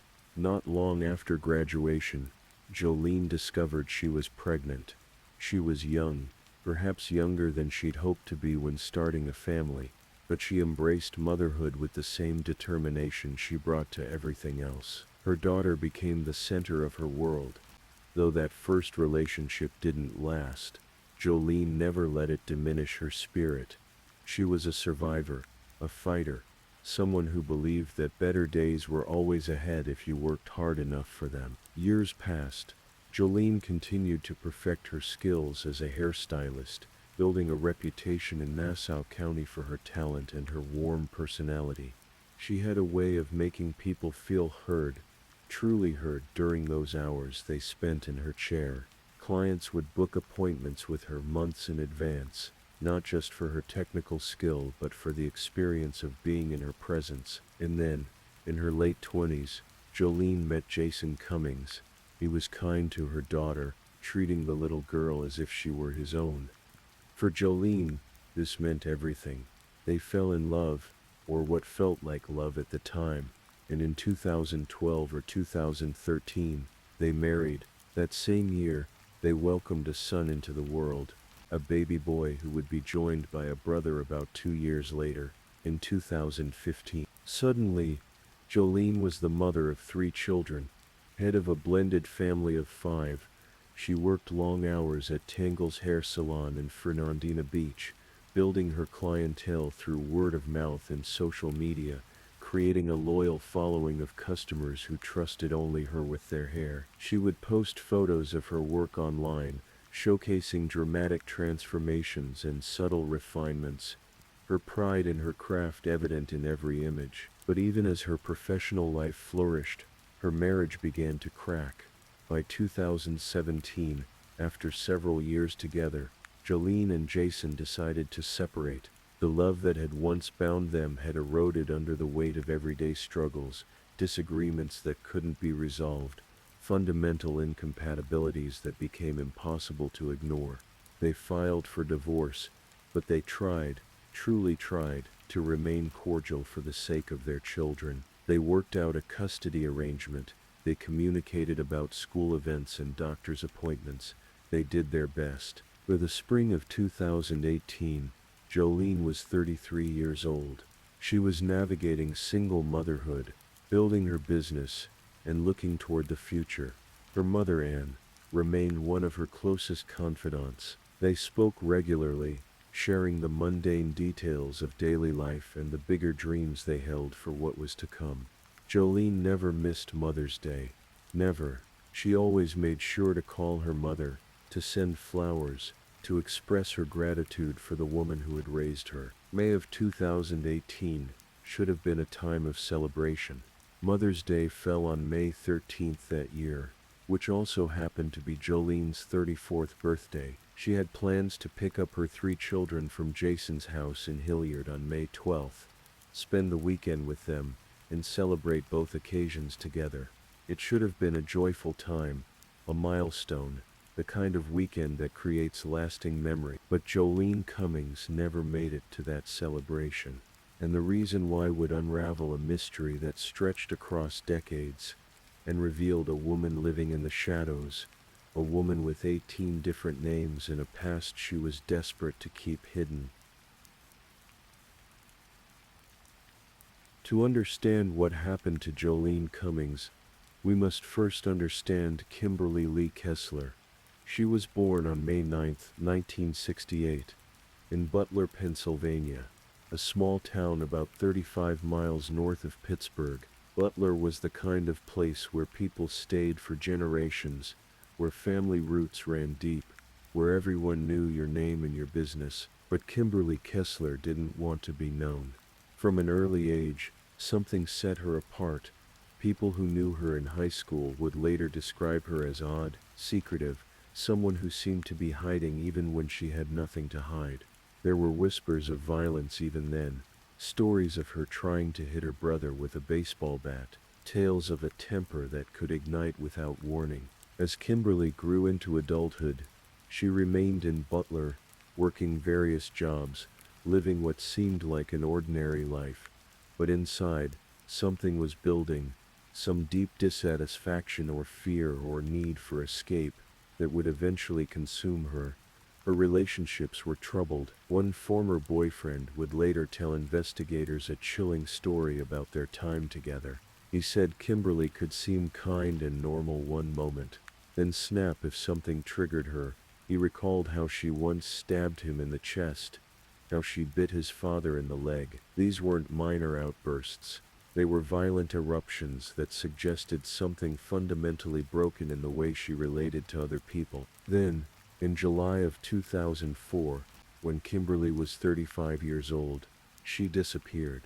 She told family members she was heading south, that she was going to start over with a new identity. An identity she claimed she had gotten from a tombstone. It sounds like something from a movie, doesn't it? But this was real. Kimberly had apparently visited local cemeteries in Butler County, walking among the headstones, looking for names of people who had died, preferably young people whose identities could be stolen without raising immediate red flags. She found what she was looking for in Jennifer Marie Seibert. Jennifer had been just 13 years old when she died in a car accident in Germany in 1987. Her body was brought back to Butler County, Pennsylvania, where she was laid to rest in a local cemetery. Jennifer Seibert's life had ended before it truly began, but her name would live on in a twisted way, stolen by a woman who wanted to erase herself and become someone else. Kimberly's family didn't report her missing until 8 years later, in 2012. When they finally did contact authorities, Pennsylvania State Police quickly determined that this wasn't a case of a missing person in danger. This was a case of a woman who didn't want to be found. As one state trooper later explained, Kimberly had disappeared voluntarily. She had told her family she was running from a former lover, that she needed to hide. Her mother later confirmed that Kimberly had admitted to using aliases to protect herself. But that's only one version of the story Kimberly would tell. She told different tales to different people, weaving elaborate narratives about her past depending on who was listening. To some, she claimed she had run away right after high school and lived under assumed names because she was dating a bank robber in Arizona. To others, she hinted at federal investigations and dangerous ex-boyfriends. The truth was always shifting, always just out of reach. What investigators would eventually discover was this. Between 1996 and 2018, Kimberly Kessler lived under at least 17 or 18 different aliases.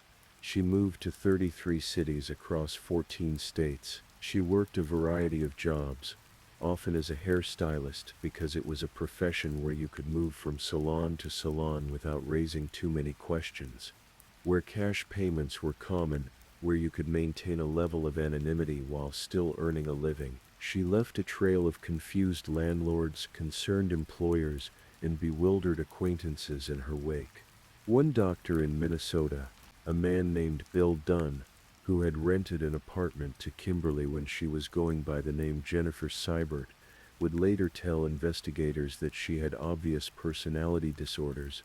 He said she had no furniture in her apartment and wouldn't allow him to give her any. She became increasingly paranoid, increasingly dangerous. Eventually, he had to terminate her lease because he didn't feel safe being around her alone. Other people who encountered Kimberly over the years shared similar stories. She would arrive in a town, work for a while, then disappear without warning, often leaving behind unpaid rent or confused co-workers who wondered where she'd gone. She maintained multiple social media profiles under different names. She researched deceased individuals online through websites that documented victims of crimes and accidents. She was meticulous in her deception, careful to never stay in one place too long, never let anyone get too close. By the time she arrived in Fernandina Beach, Florida, in early 2018, Kimberly Kessler had perfected the art of reinvention. She was 50 years old, though she claimed to be younger. She was using the name Jennifer Seibert, the identity she'd stolen from a dead teacher's gravestone 16 years earlier. She had identification documents, a work history she could reference, enough surface credibility to get hired at a small hair salon. That salon was called Tangles, and it was located in a modest strip mall in Fernandina Beach, a coastal town in Nassau County, with a population of around 12,000 people. It was the kind of place where tourists came to enjoy the beaches, where locals knew each other by name, where a hair salon could thrive on steady, repeat business from loyal clients. When Jennifer Seibert interviewed for a position at Tangles, she seemed qualified. She had experience. She was polite. The salon owner hired her, and Jennifer began working alongside the other stylists, including Jolene Cummings. From the very beginning, something was off. The other employees noticed it. Jolene noticed it especially. There was something about Jennifer that didn't quite add up. Something in the way she deflected personal questions, the way she kept to herself, the inconsistencies in the stories she told about her past. Jolene, who was intuitive about people, who spent her days listening to clients share their deepest concerns and secrets, sensed that Jennifer Seibert was not who she claimed to be. The tension between them grew. Jolene began to question Jennifer more directly. She told co-workers she wanted to search online for criminal records to see if Jennifer's name would come up in any databases. She told at least one friend that she didn't trust Jennifer, that there was something wrong, something dangerous lurking beneath the surface. Jolene Cummings was right to be suspicious, but she couldn't have known just how dangerous her instincts would prove to be, or how her decision to confront the truth would set in motion a series of events that would end in unimaginable tragedy. Saturday, May 12, 2018, started like any other workday at Tangle's hair salon. The spring air was warm, typical for that time of year in Florida, where the humidity begins to build even as the worst of summer's heat has yet to arrive. Jolene Cummings arrived at the salon ready to work through her appointments, knowing that her shift would end at 5 p.m. and that she needed to drive to Hilliard to pick up her children from Jason's house afterward. She had plans for the weekend, plans that included celebrating her birthday and Mother's Day with her 3 kids, the people who mattered most in her world. Jennifer Seibert was also scheduled to work that day. The salon owner had assigned them shifts together, 2 stylists working side by side in the modest space. The air between them was tense. There had been conflicts in recent days and weeks, disagreements about work, about boundaries, about trust. Jolene had made her suspicions about Jennifer increasingly clear. She had questioned her background. She had expressed doubts. And for a woman like Kimberly Kessler, whose entire existence was built on layers of lies and fabricated identities, this kind of scrutiny was intolerable. The salon closed at 5 p.m. Most of the stylists had left. The last client had been seen. It was just Jolene and Jennifer, alone in the building as the Florida sun began its descent toward the horizon. What happened in those final hours has never been fully revealed, because the only 2 people who know the complete truth are Jolene Cummings, who cannot speak, and Kimberly Kessler, who has never told the truth about anything in her life. What we do know is this: Jolene Cummings was never seen alive again after that evening. She never showed up to pick up her children. She never called her mother. She never made it home. And when investigators would later examine Tangle's hair salon with forensic tools, they would discover a horror scene that had been hastily cleaned but not well enough to hide the truth. Using luminol, a chemical that makes blood visible even after it's been wiped away, investigators found blood everywhere.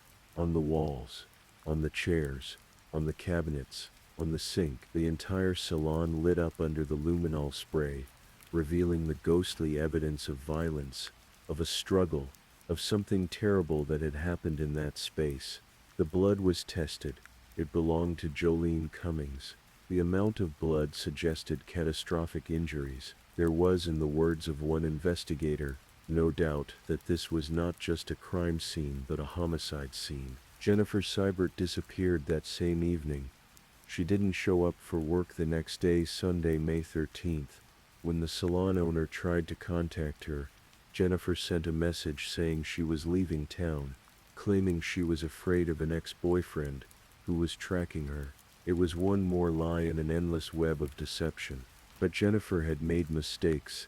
The kind of mistakes that criminals often make when they believe they're smarter than everyone else, when they think they can control every variable, plan for every contingency. She had underestimated the reach of modern surveillance, the network of cameras that exist in almost every public space, capturing every moment, every movement, creating a digital record that cannot be erased. In the early morning hours of May 13th, at 1:17 a.m., to be precise, security cameras at a Home Depot in nearby Yulee captured a figure dressed entirely in black parking a Ford Expedition in the lot.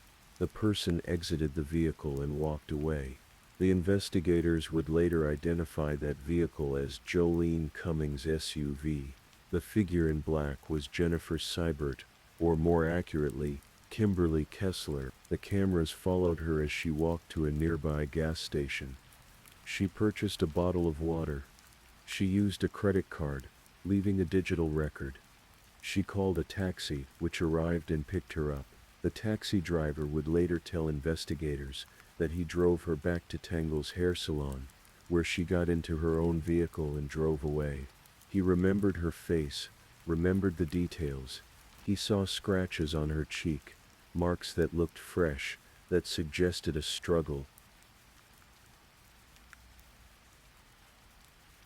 On Monday, May 14th, when Jolene failed to show up for work and couldn't be reached by phone, her mother Ann Johnson knew immediately that something was catastrophically wrong. Jolene never missed Mother's Day. She never failed to call, never forgot to send flowers, and she would never ever leave her children wondering where she was without explanation. Ann went to the Nassau County Sheriff's Office and filed a missing person report. The deputies listened to her concerns, heard the edge of panic in her voice, and began their investigation. They went to Jolene's house first. They found it in disarray, signs of a domestic disturbance from days earlier, involving Jolene's boyfriend at the time. But that boyfriend had an alibi. Jason Cummings, her ex-husband, also had an alibi. The investigation quickly eliminated both men as suspects. That's when detectives turned their attention to Tangle's hair salon, and to Jennifer Seibert, the last person known to have seen Jolene alive. They went to the salon to question her, but Jennifer had called the owner that same day to say she was quitting, that she was leaving town because she feared an ex-boyfriend was tracking her. The timing was suspicious. The excuse was convenient. Too convenient. On May 15th, Jolene's Ford Expedition was discovered in the Home Depot parking lot. On May 16th, acting on tips and surveillance footage, investigators found Jennifer Seibert sleeping in her own car at a rest stop along Interstate 95 in St. Johns County. When they approached her vehicle, when they saw her face, they noticed something that confirmed their worst suspicions. She had scratches on her face, visible marks below her left eye, claw marks that looked like defensive wounds. She had bandages covering some of the injury. When asked about them, she claimed she had run into a tree branch. The investigators didn't believe her. They believed those scratches had come from Jolene Cummings, fighting for her life in those final moments. Jennifer Seibert was arrested on the spot, initially charged with grand theft auto for stealing Jolene's vehicle. But as the deputies processed her, as they looked into her background, they began to uncover the truth. This woman wasn't Jennifer Seibert. She was Kimberly Lee Kessler, a woman who had been missing from Pennsylvania since 2004, a woman who had lived under 18 different aliases, who had moved through 33 cities in 14 states, who had been nannied from something, or maybe from herself, for more than 2 decades. In the recorded interview after her arrest, Kimberly seemed almost relieved to drop the pretense. She admitted her real identity. She said she was 50 years old and had been running from the FBI for over 25 years. She made jokes about her middle name. She was oddly lighthearted, chatting casually with investigators. But when they steered the conversation toward Jolene Cummings, when they pressed her about what had happened at the salon, her demeanor changed completely. She shut down. She said she wanted a lawyer. The interview ended. The forensic evidence, however, continued to mount. Investigators searched Kimberly's car. Inside, they found multiple false identification documents, aliases she'd used over the years, evidence of her elaborate deception. They also found something far more damning: scissors with Jolene's blood on them, the very tools of a hairstylist trade, now instruments in a murder. They found boots with Jolene's blood. They found socks with her DNA. The investigation expanded. Detectives obtained a search warrant for a storage unit Kimberly had been renting. Inside, they found more traces of Jolene's blood. They found one of Jolene's fingernails in a nearby trash bin. The evidence painted a horrifying picture. Kimberly had attacked Jolene at the salon, killed her in that space, then attempted to clean up the crime scene. But you can't truly erase blood. You can wipe it away, scrub it down, but the residue remains, invisible to the naked eye but blazingly obvious under the right forensic tools. The surveillance footage told the rest of the story. In the days following Jolene's disappearance, cameras captured Kimberly making multiple trips to dispose of evidence. She was seen throwing large trash bags into dumpsters behind the salon. She was seen purchasing cleaning supplies, an electric carving knife, zip ties, ammonia, and large garbage bags at local stores.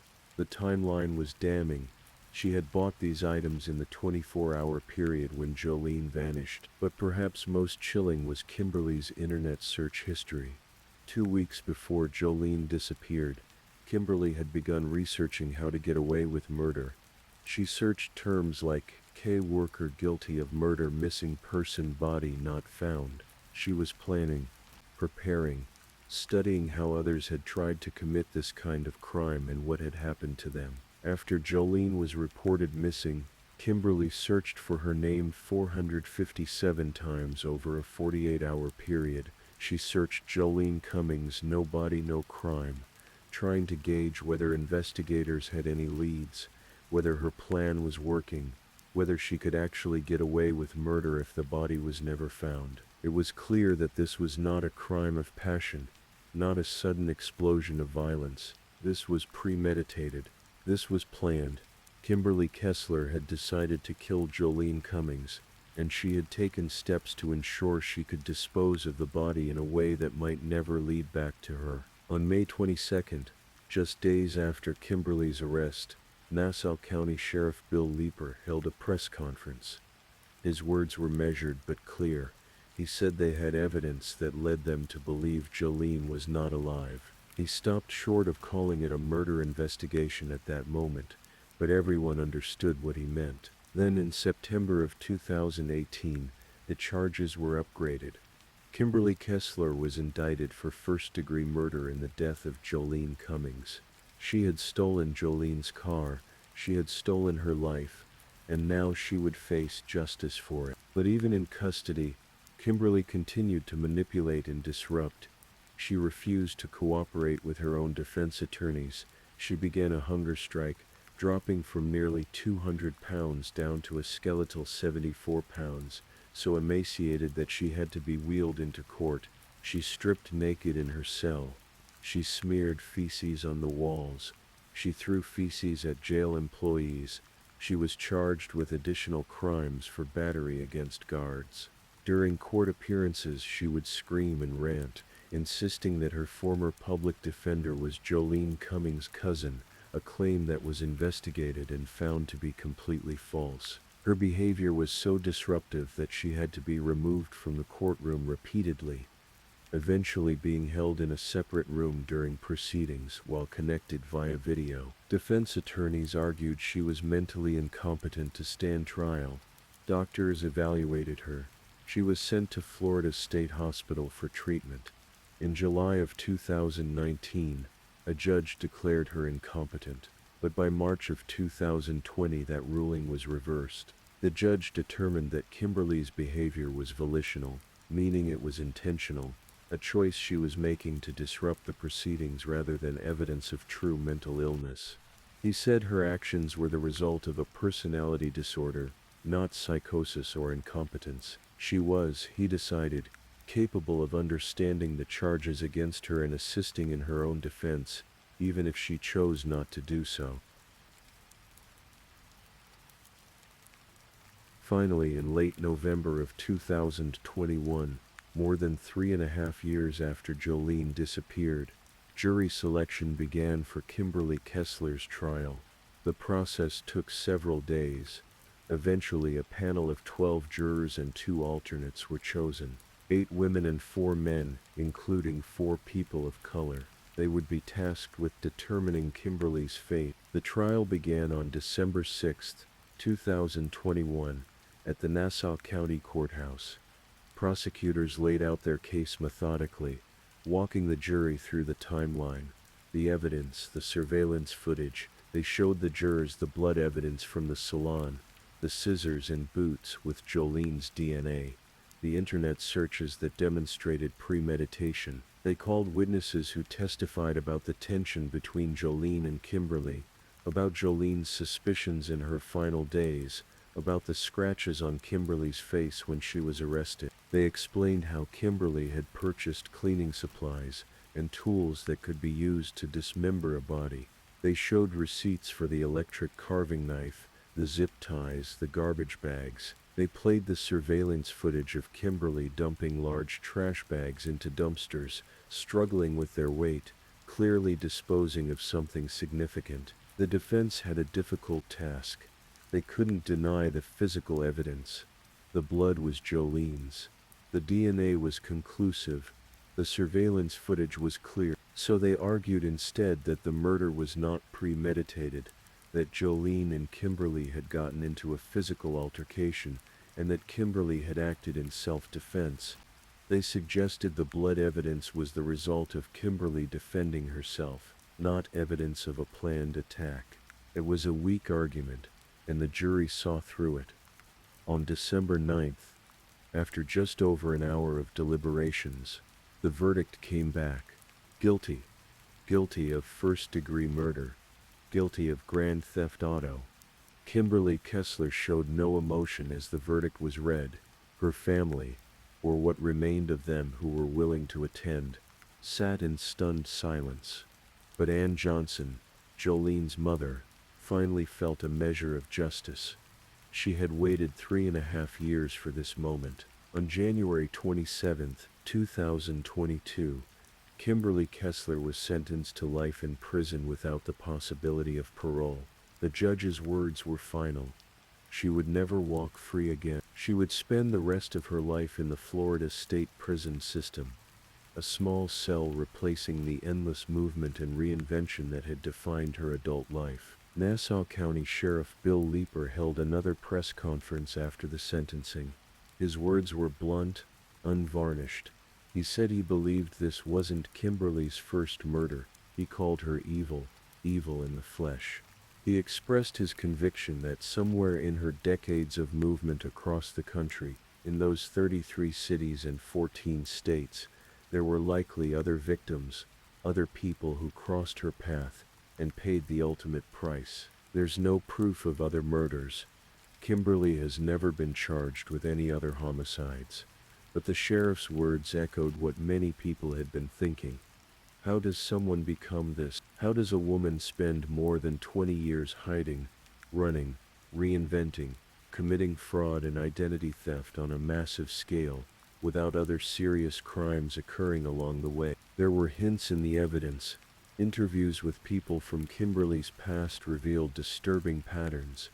A former boyfriend who said she stabbed him in the chest. Stories of violence against family members. A landlord who said he felt unsafe around her. Unexplained deaths in cities where she had lived, including questions about 2 men whose deaths occurred in places Kimberly had been. These connections were investigated but never resulted in charges. The evidence wasn't strong enough. The timeline was too vague, and without Kimberly's cooperation, which would never come, the truth of her full history may never be known. Kimberly Kessler filed appeals, as most convicted murderers do. She claimed her trial was prejudiced, that evidence should have been suppressed, that she was framed. In her lengthy court filings, she insisted there was no case, no evidence, that everything was circumstantial. She pointed out correctly that Jolene's body had never been found. She directed blame at others, at Jolene's boyfriend at the time, at the salon for not having working security cameras inside the building. But the appeals were denied. The conviction was affirmed by the 5th District Court of Appeals in October of 2023. The Florida Supreme Court dismissed her review in March of 2024. The legal system had spoken. The evidence was overwhelming. The jury's verdict was sound. Today, Kimberly Kessler remains incarcerated at Lowell Correctional Institution in Ocala, Florida. She is 57 years old as of this recording. She will die in prison. The woman who spent decades hiding behind false names, moving from city to city, reinventing herself whenever the walls began to close in, is now confined to a space she cannot escape, living under her true name, her real identity finally exposed for the world to see.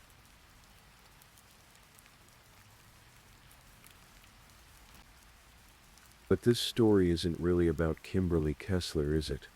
This story is about Jolene Cummings. It's about a woman who worked hard, who loved her children fiercely, who built a career one client at a time, who dreamed of a better future even when life was difficult. It's about a daughter who never forgot Mother's Day, who sent flowers and made phone calls and expressed gratitude for the woman who raised her. Jolene's body has never been found. Despite extensive searches, including a 7-day effort at a landfill where FBI teams sifted through 3,300 tons of garbage, her remains have never been recovered. Investigators believe Kimberly dismembered Jolene's body at the salon, placed the remains in trash bags, and disposed of them in dumpsters that were then transported to landfills. Given the volume of waste and the decomposition that occurs in those conditions, it's likely Jolene's remains will never be located. For Ann Johnson, this has been the hardest part. She has no grave to visit, no place to lay flowers, no physical location where she can feel close to her daughter. Mother's Day is especially difficult. Every year, on May 13th, Anne has to face the dual weight of celebrating what should be her daughter's birthday while mourning her absence. It's a day of joy and sorrow intertwined, impossible to separate. But Anne has chosen not to let grief consume her completely. In the years since Jolene's murder, Anne has worked to create something positive from tragedy. She runs a Facebook group that provides prayers and healing for other families who have lost loved ones to violence. She has found strength in her faith, believing that forgiveness frees you from the past, that holding on to hatred only hurts yourself. She has been on a journey of self-growth, working to be the best version of herself for her remaining family, for Jolene's children, who still need her. Jolene's 3 children are growing up without their mother. They were young when she disappeared, the youngest just a toddler, the oldest barely in elementary school. They don't have her there to help with homework, to attend school plays, to celebrate birthdays and holidays, to guide them through the complicated journey of growing up. But they have their grandmother. They have extended family who keep Jolene's memory alive, who tell stories about her, who show them pictures and remind them that she loved them more than anything in this world. Jolene's friends remember her too. They describe her as beautiful inside and out, someone who put her children first, who was a great listener, who made people feel valued and heard. Her clients at Tangle's hair salon mourned her loss, many of them struggling to find someone they trusted as much as they had trusted Jolene with something as personal as their appearance. The community of Fernandina Beach in Nassau County was shaken by this crime. It was a small town where people felt safe, where you could leave your doors unlocked, where violent crime was rare. The idea that someone could work alongside others for weeks, hiding such darkness, planning such violence, was deeply disturbing. It shattered the sense of security, the belief that you could always tell who was dangerous and who was safe. But communities heal, slowly, imperfectly. Life goes on.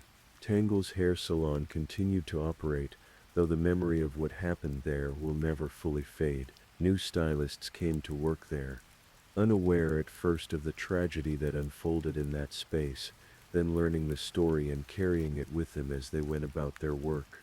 Jolene's case has been featured on numerous true crime programs, including ABC's 2020, which aired an episode called The Final Cut in November of 2025. Her story has been told on podcasts, in news articles, in social media posts. Each telling serves as a reminder of her life, of what was taken from her, and of the danger that can hide behind a friendly face. The case also highlighted important issues about identity theft and fraud. Kimberly Kessler was able to operate under false identities for more than 2 decades, moving across state lines, working jobs, renting apartments, all while using stolen names. The fact that she could do this for so long reveals gaps in our systems, in the way we verify identities, in the communication between states and law enforcement agencies. Reforms have been discussed, though implementation is slow and complicated. There's a broader lesson here too, one that's uncomfortable to confront. We like to think we can identify dangerous people, that there are signs we can recognize, red flags that will warn us before it's too late. But Kimberly Kessler worked as a hairstylist, a profession built on trust and intimacy. She stood next to clients for hours making small talk, building rapport. Most people who encountered her over the years had no idea they were dealing with someone capable of murder. Jolene Cummings did sense something wrong. Her intuition told her that Jennifer Seibert was not who she claimed to be. She voiced her concerns to coworkers. She planned to investigate, but even with those suspicions, she couldn't have imagined the depth of the deception or the danger she was in. And by the time the truth became clear, it was too late. If you're still awake and listening, let's move on to our last story.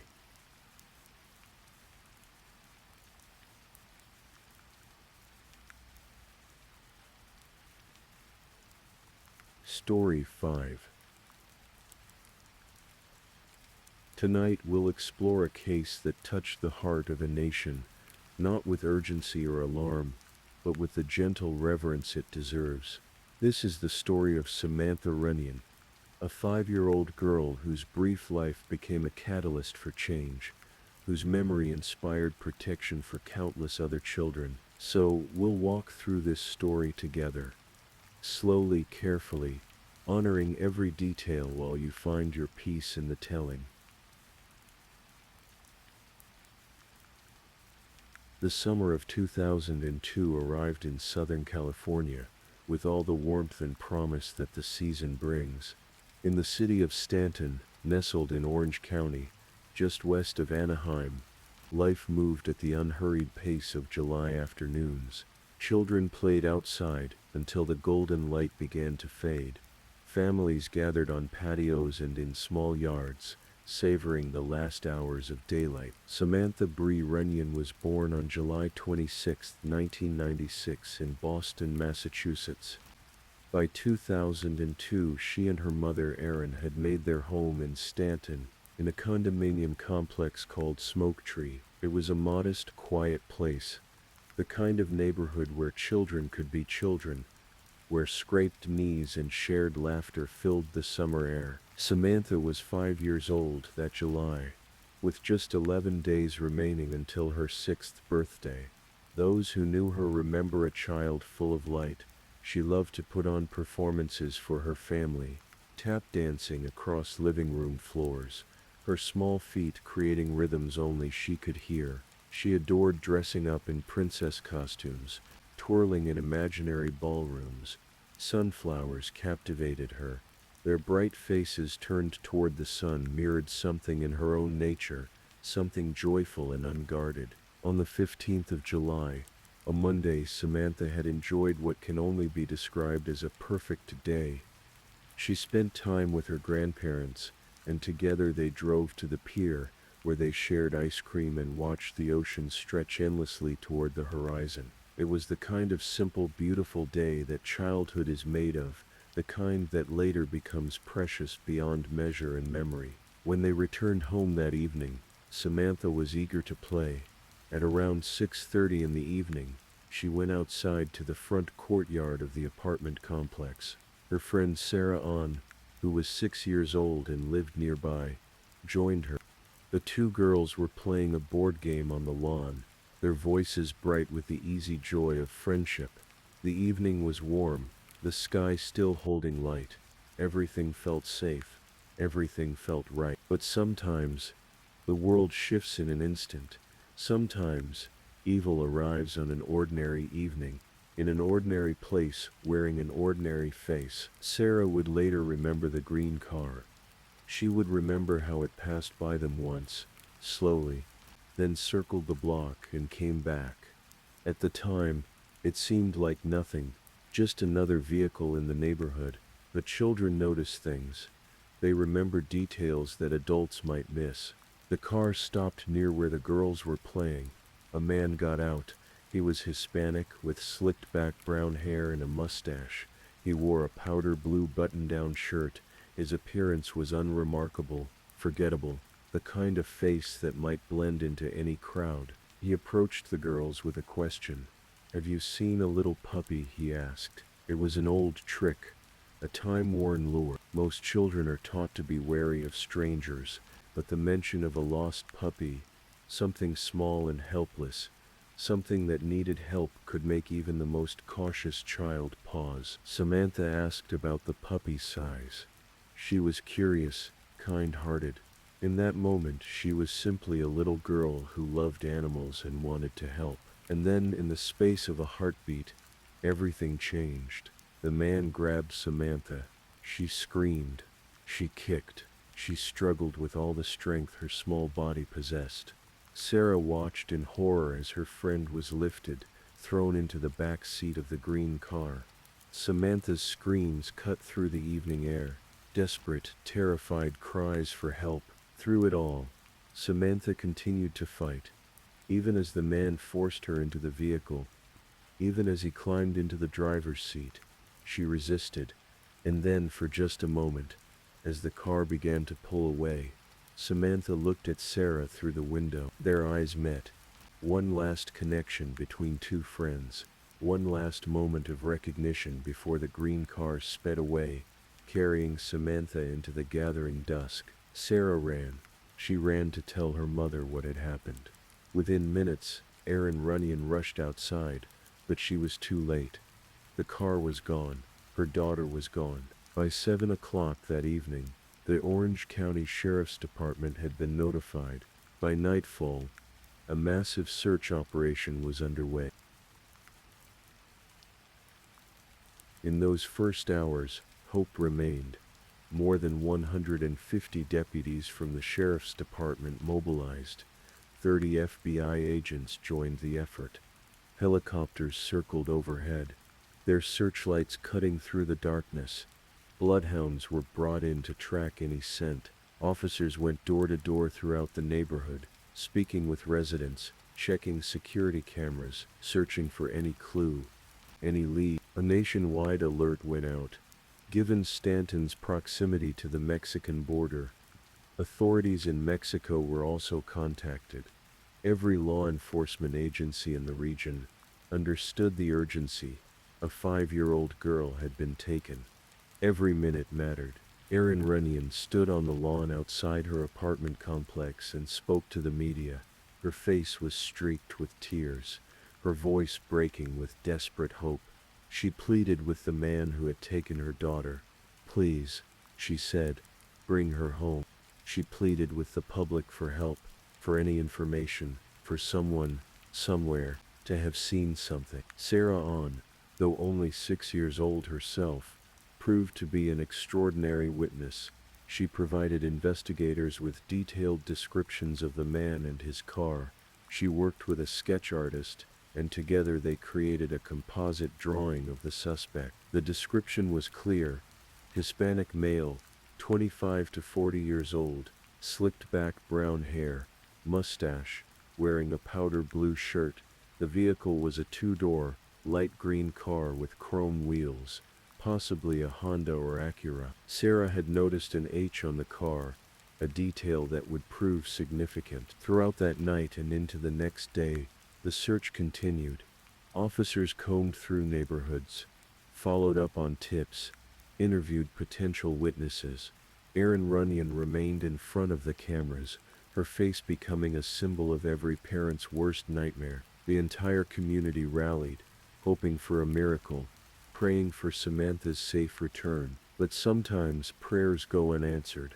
Sometimes the worst fears are realized. On the afternoon of July 16th, less than 24 hours after Samantha's abduction, two men were driving along Ortega Highway near Lake Elsinore, a small city in Riverside County, approximately 50 miles south of Stanton. The area near the intersection of Killen Truck Trail and Ortega Highway was remote, popular with hang gliders but otherwise quiet and isolated. At approximately 3:15 in the afternoon, the two men saw something lying beside the road. At first, from a distance it wasn't clear what they were seeing, but as they drew closer, the terrible truth became apparent. It was a child's body. She was naked, positioned on the ground in what investigators would later describe as if she had been posed, displayed like a trophy. Even in death, there was a deliberate cruelty to how she had been left. The men immediately contacted authorities. Officers from both Orange County and Riverside County responded to the scene. The body matched the description of Samantha Runyon, but formal identification would have to wait. The crime scene was carefully preserved, every inch documented, every piece of potential evidence collected with painstaking care. By that evening, Erin Runyon received the news that every parent dreads. Her daughter had been found. Samantha was dead. The autopsy, performed the following morning, revealed the extent of the horror that Samantha had endured. She had been sexually assaulted, both vaginally and anally. She had suffered at least 2 blows to her head, injuries inflicted at least 30 minutes before her death, causing her brain to swell. The pathologist determined that Samantha died from mechanical asphyxiation through compression of the neck, with the blunt force trauma to her head contributing significantly to her death. The exact method of the neck compression could not be determined, whether by hands, a ligature, or some other means, but the conclusion was clear. Samantha had been strangled. The time of death was estimated to be between 8 o'clock in the evening on July 15th and 2 o'clock in the morning on July 16th. This meant that Samantha had been alive for several hours after her abduction. She had been kept somewhere, subjected to unspeakable horrors before finally being killed and her body dumped in the remote hills. The grief that swept through the community was overwhelming. More than 4,000 people attended Samantha's funeral. Neighbors, strangers, people who had never met the little girl, but who were moved by her story, by the tragic loss of such a young life. But grief in this case was accompanied by determination. Someone had done this. Someone had taken Samantha, assaulted her, murdered her, and left her body on the side of a road, and investigators were determined to find him. From the beginning, forensic evidence played a crucial role. The crime scene yielded significant physical evidence, and investigators began the meticulous process of analysis. Samantha's body itself told a story. Beneath her fingernails, forensic technicians found traces of DNA, the killer's DNA. Samantha, even at 5 years old, had fought. She had scratched and clawed at her attacker. She had left behind evidence that would eventually lead to his identification. A tip line was established, and calls began flooding in. Among the many leads, one name kept appearing: Alejandro Avila. Alejandro Avila was 27 years old in July 2002. He lived in Lake Elsinore with his sister Elvira, and other family members lived nearby in the same apartment complex. He worked at a medical equipment factory, a job that seemed ordinary, unremarkable. But Alejandro Avila was not unremarkable. He had a history, a disturbing history that would prove critical to the investigation. In January 2001, just 18 months before Samantha's murder, Alejandro Avila had been tried for sexually molesting 3 young girls. The victims were the 9-year-old daughter of his then-girlfriend, Lisbeth Vaglin, and 2 relatives of the girlfriend. The alleged incidents had occurred in 1999, during weekends when Avila was left alone with the children. The trial had hinged on the testimony of the young victims, who described being touched inappropriately, coerced, threatened. The defense argued that the stories were inconsistent, that the children might have been coached by adults, that there was no physical evidence to support the allegations. One of the jurors later stated that the girls' accounts seemed to change when they were pressed on details like how many times the abuse had occurred. The jury, after deliberation, had sided with Avila. He was acquitted on all counts. The acquittal had emboldened him. His sister Elvira later testified that, after the trial, they had watched a movie together called Double Jeopardy, a film about a woman who cannot be tried twice for the same crime. After watching it, Alejandro had turned to his sister and said something chilling. "I could do anything I want to that little girl, and I can't be charged for it because of double jeopardy." It was a statement that revealed his mindset, his understanding of the legal system, and perhaps his intentions. When investigators learned about Alejandro Avila, several details immediately stood out. He fit the physical description provided by Sarah Ahn. He owned a green car, and critically, he had been a frequent visitor to the Smoke Tree condominium complex, the very place where Samantha lived. His former girlfriend's family had lived there. He knew the area. He had been there before. On the day of Samantha's abduction, Alejandro had been scheduled to cook dinner for his family at around 6 o'clock in the evening. Instead, he had left the apartment and driven around Southern California. His alibi was weak, inconsistent. He claimed he had been at the mall, but there was no evidence to support this. 3 days after Samantha's abduction, on July 18th, investigators executed search warrants. They searched Alejandro's apartment, his mother's residence, and most importantly, his car, the green car. What they found was damning.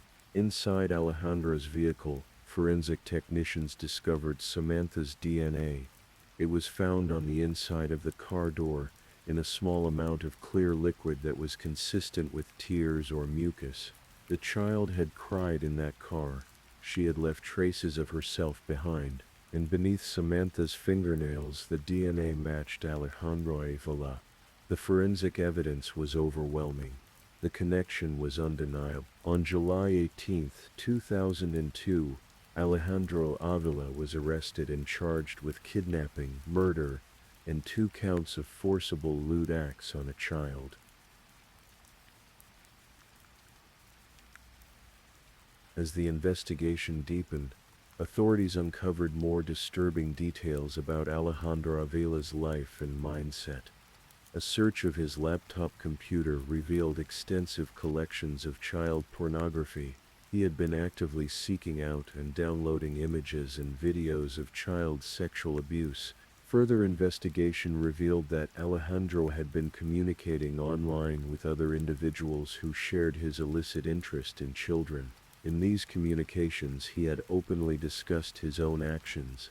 He had admitted to molesting young girls. Disturbingly, he had expressed that he didn't believe his actions were wrong, unless the child was related to him. It was a twisted moral framework, one that justified harm to children while drawing arbitrary lines about which children could be victimized. Investigators also discovered that on July 15th, the day of Samantha's abduction, Alejandro had booked a room at a Comfort Inn motel. This was significant. Based on the timeline and the evidence, authorities believed that Samantha had been taken to this motel room, that she had been kept there alive for several hours. It was in that room investigators believed that the worst of the assault, and ultimately the murder, had taken place. The pieces were coming together. The physical evidence, the digital evidence, The timeline, the history, all of it pointed to one conclusion. Alejandro Avila had abducted Samantha Runyon. He had sexually assaulted her, he had murdered her, and he had dumped her body in the hills, hoping it would appear as if she were some kind of trophy.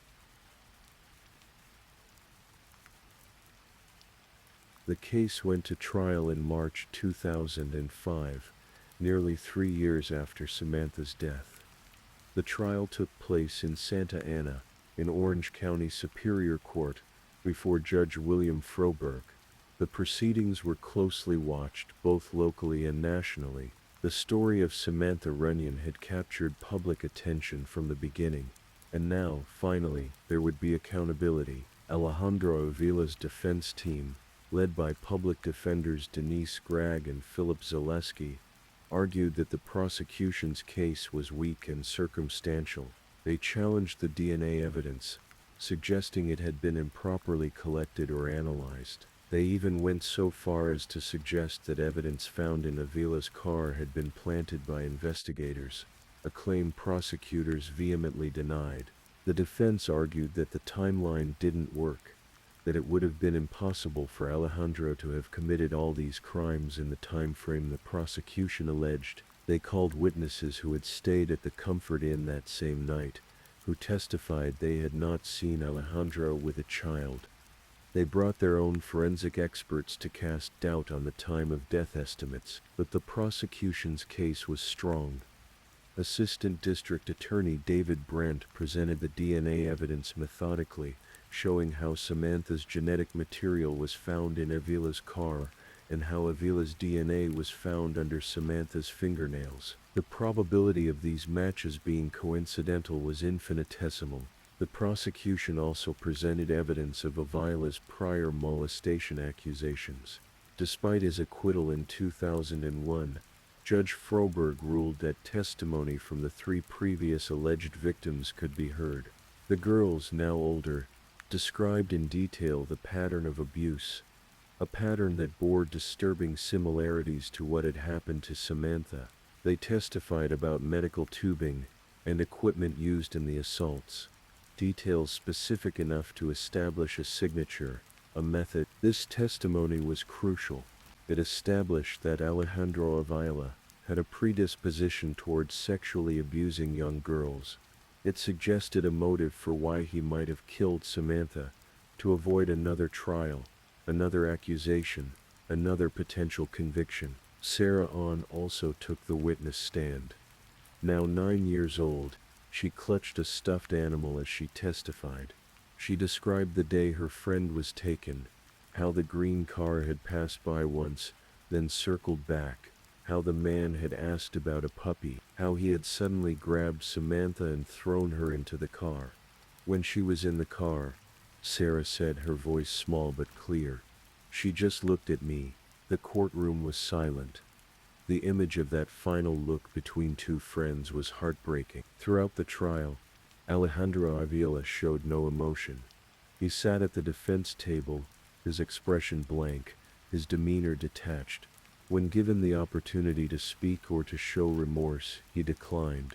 His defense attorney spoke for him, but he himself remained silent. On April 28, 2005, after deliberation, the jury returned with their verdicts. They found Alejandro Avila guilty on all counts: kidnapping, murder during the commission of a kidnapping, murder during the commission of lewd and lascivious acts on a child under the age of 14, and 2 counts of forcible lewd acts. The special circumstances meant he was eligible for the death penalty. When the verdicts were read, one female juror wept. Alejandro Avila bowed his head toward the defense table but showed no other reaction. The penalty phase of the trial followed. The defense presented testimony about Avila's upbringing, painting a picture of a family plagued by alcoholism, violence and sexual abuse spanning generations. A forensic psychologist testified that the Avila household had virtually every risk factor imaginable for producing a damaged individual. Some family members even testified that Alejandro himself had been sexually abused as a child. But Judge Froberg expressed skepticism about this testimony. noting that these claims had never been mentioned before, that they seemed conveniently timed to garner sympathy. On May 16, 2005, the jury returned with their recommendation, death. Alejandro Avila should be sentenced to die for what he had done to Samantha Runyon. At the formal sentencing hearing on July 22, 2005, exactly 3 years and 1 week after Samantha's abduction, Judge Froberg imposed the death sentence. He stated that the evidence showed Avila had gone hunting that day, that his actions were fueled by child pornography and a predatory mindset. He described how Samantha's body had been left posed as if she was some sort of trophy. Before the sentence was handed down, Erin Runyon was given the opportunity to address her daughter's killer. Her words were raw, furious, filled with a mother's grief and rage. "She fought," Erin said, her voice shaking. "I know she fought. I know she looked at you with those amazing brown eyes and you still wanted to kill her. I don't understand it. I never will." She told Avila that she didn't want him to have the release of execution. She wanted him to live, to rot in prison, forgotten in what she called the abyss, where no one would care about him. Alejandro Avila showed no emotion. He sat with his head up, looking straight ahead, silent to the end. He was transferred to San Quentin State Prison in Marin County, California, where he remains on death row to this day.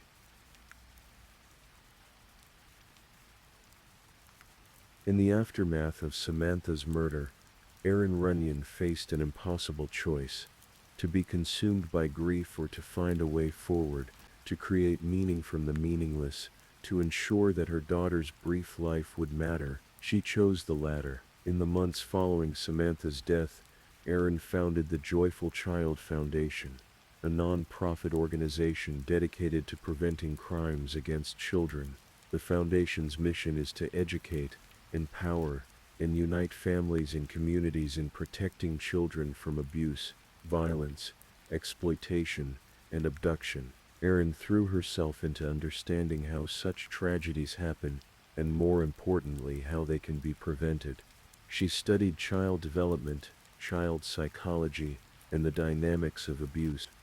She learned that many perpetrators were themselves victims of abuse as children, that the cycle of violence perpetuates itself across generations unless it is interrupted. The foundation developed the Be Brave, Be Safe empowerment programs, including curriculum for elementary schools and community-based workshops. The focus is on empowering children themselves, teaching them about body autonomy, about recognizing unsafe situations, about trusting their instincts, about knowing that they have the right to say no, and to seek help. Erin's approach is notable for its focus on reaching the most vulnerable children, those in low-income areas, in homeless shelters, in domestic violence shelters, children whose parents might never sign them up for safety workshops. These are the children most at risk, and Erin is determined to reach them. The foundation also works with parents, educators, and community leaders, providing training and resources to create environments where children are protected and empowered. Samantha's murder also led to systemic changes. At the time of her abduction, California did not have an Amber Alert system in place. The Amber Alert, named for 9-year-old Amber Hagerman, who was kidnapped and murdered in Texas in 1996, is an emergency alert system that broadcasts information about child abductions to the public through various media, including freeway signs, radio, television, and now cell phone. Following Samantha's death, California implemented the Amber Alert system.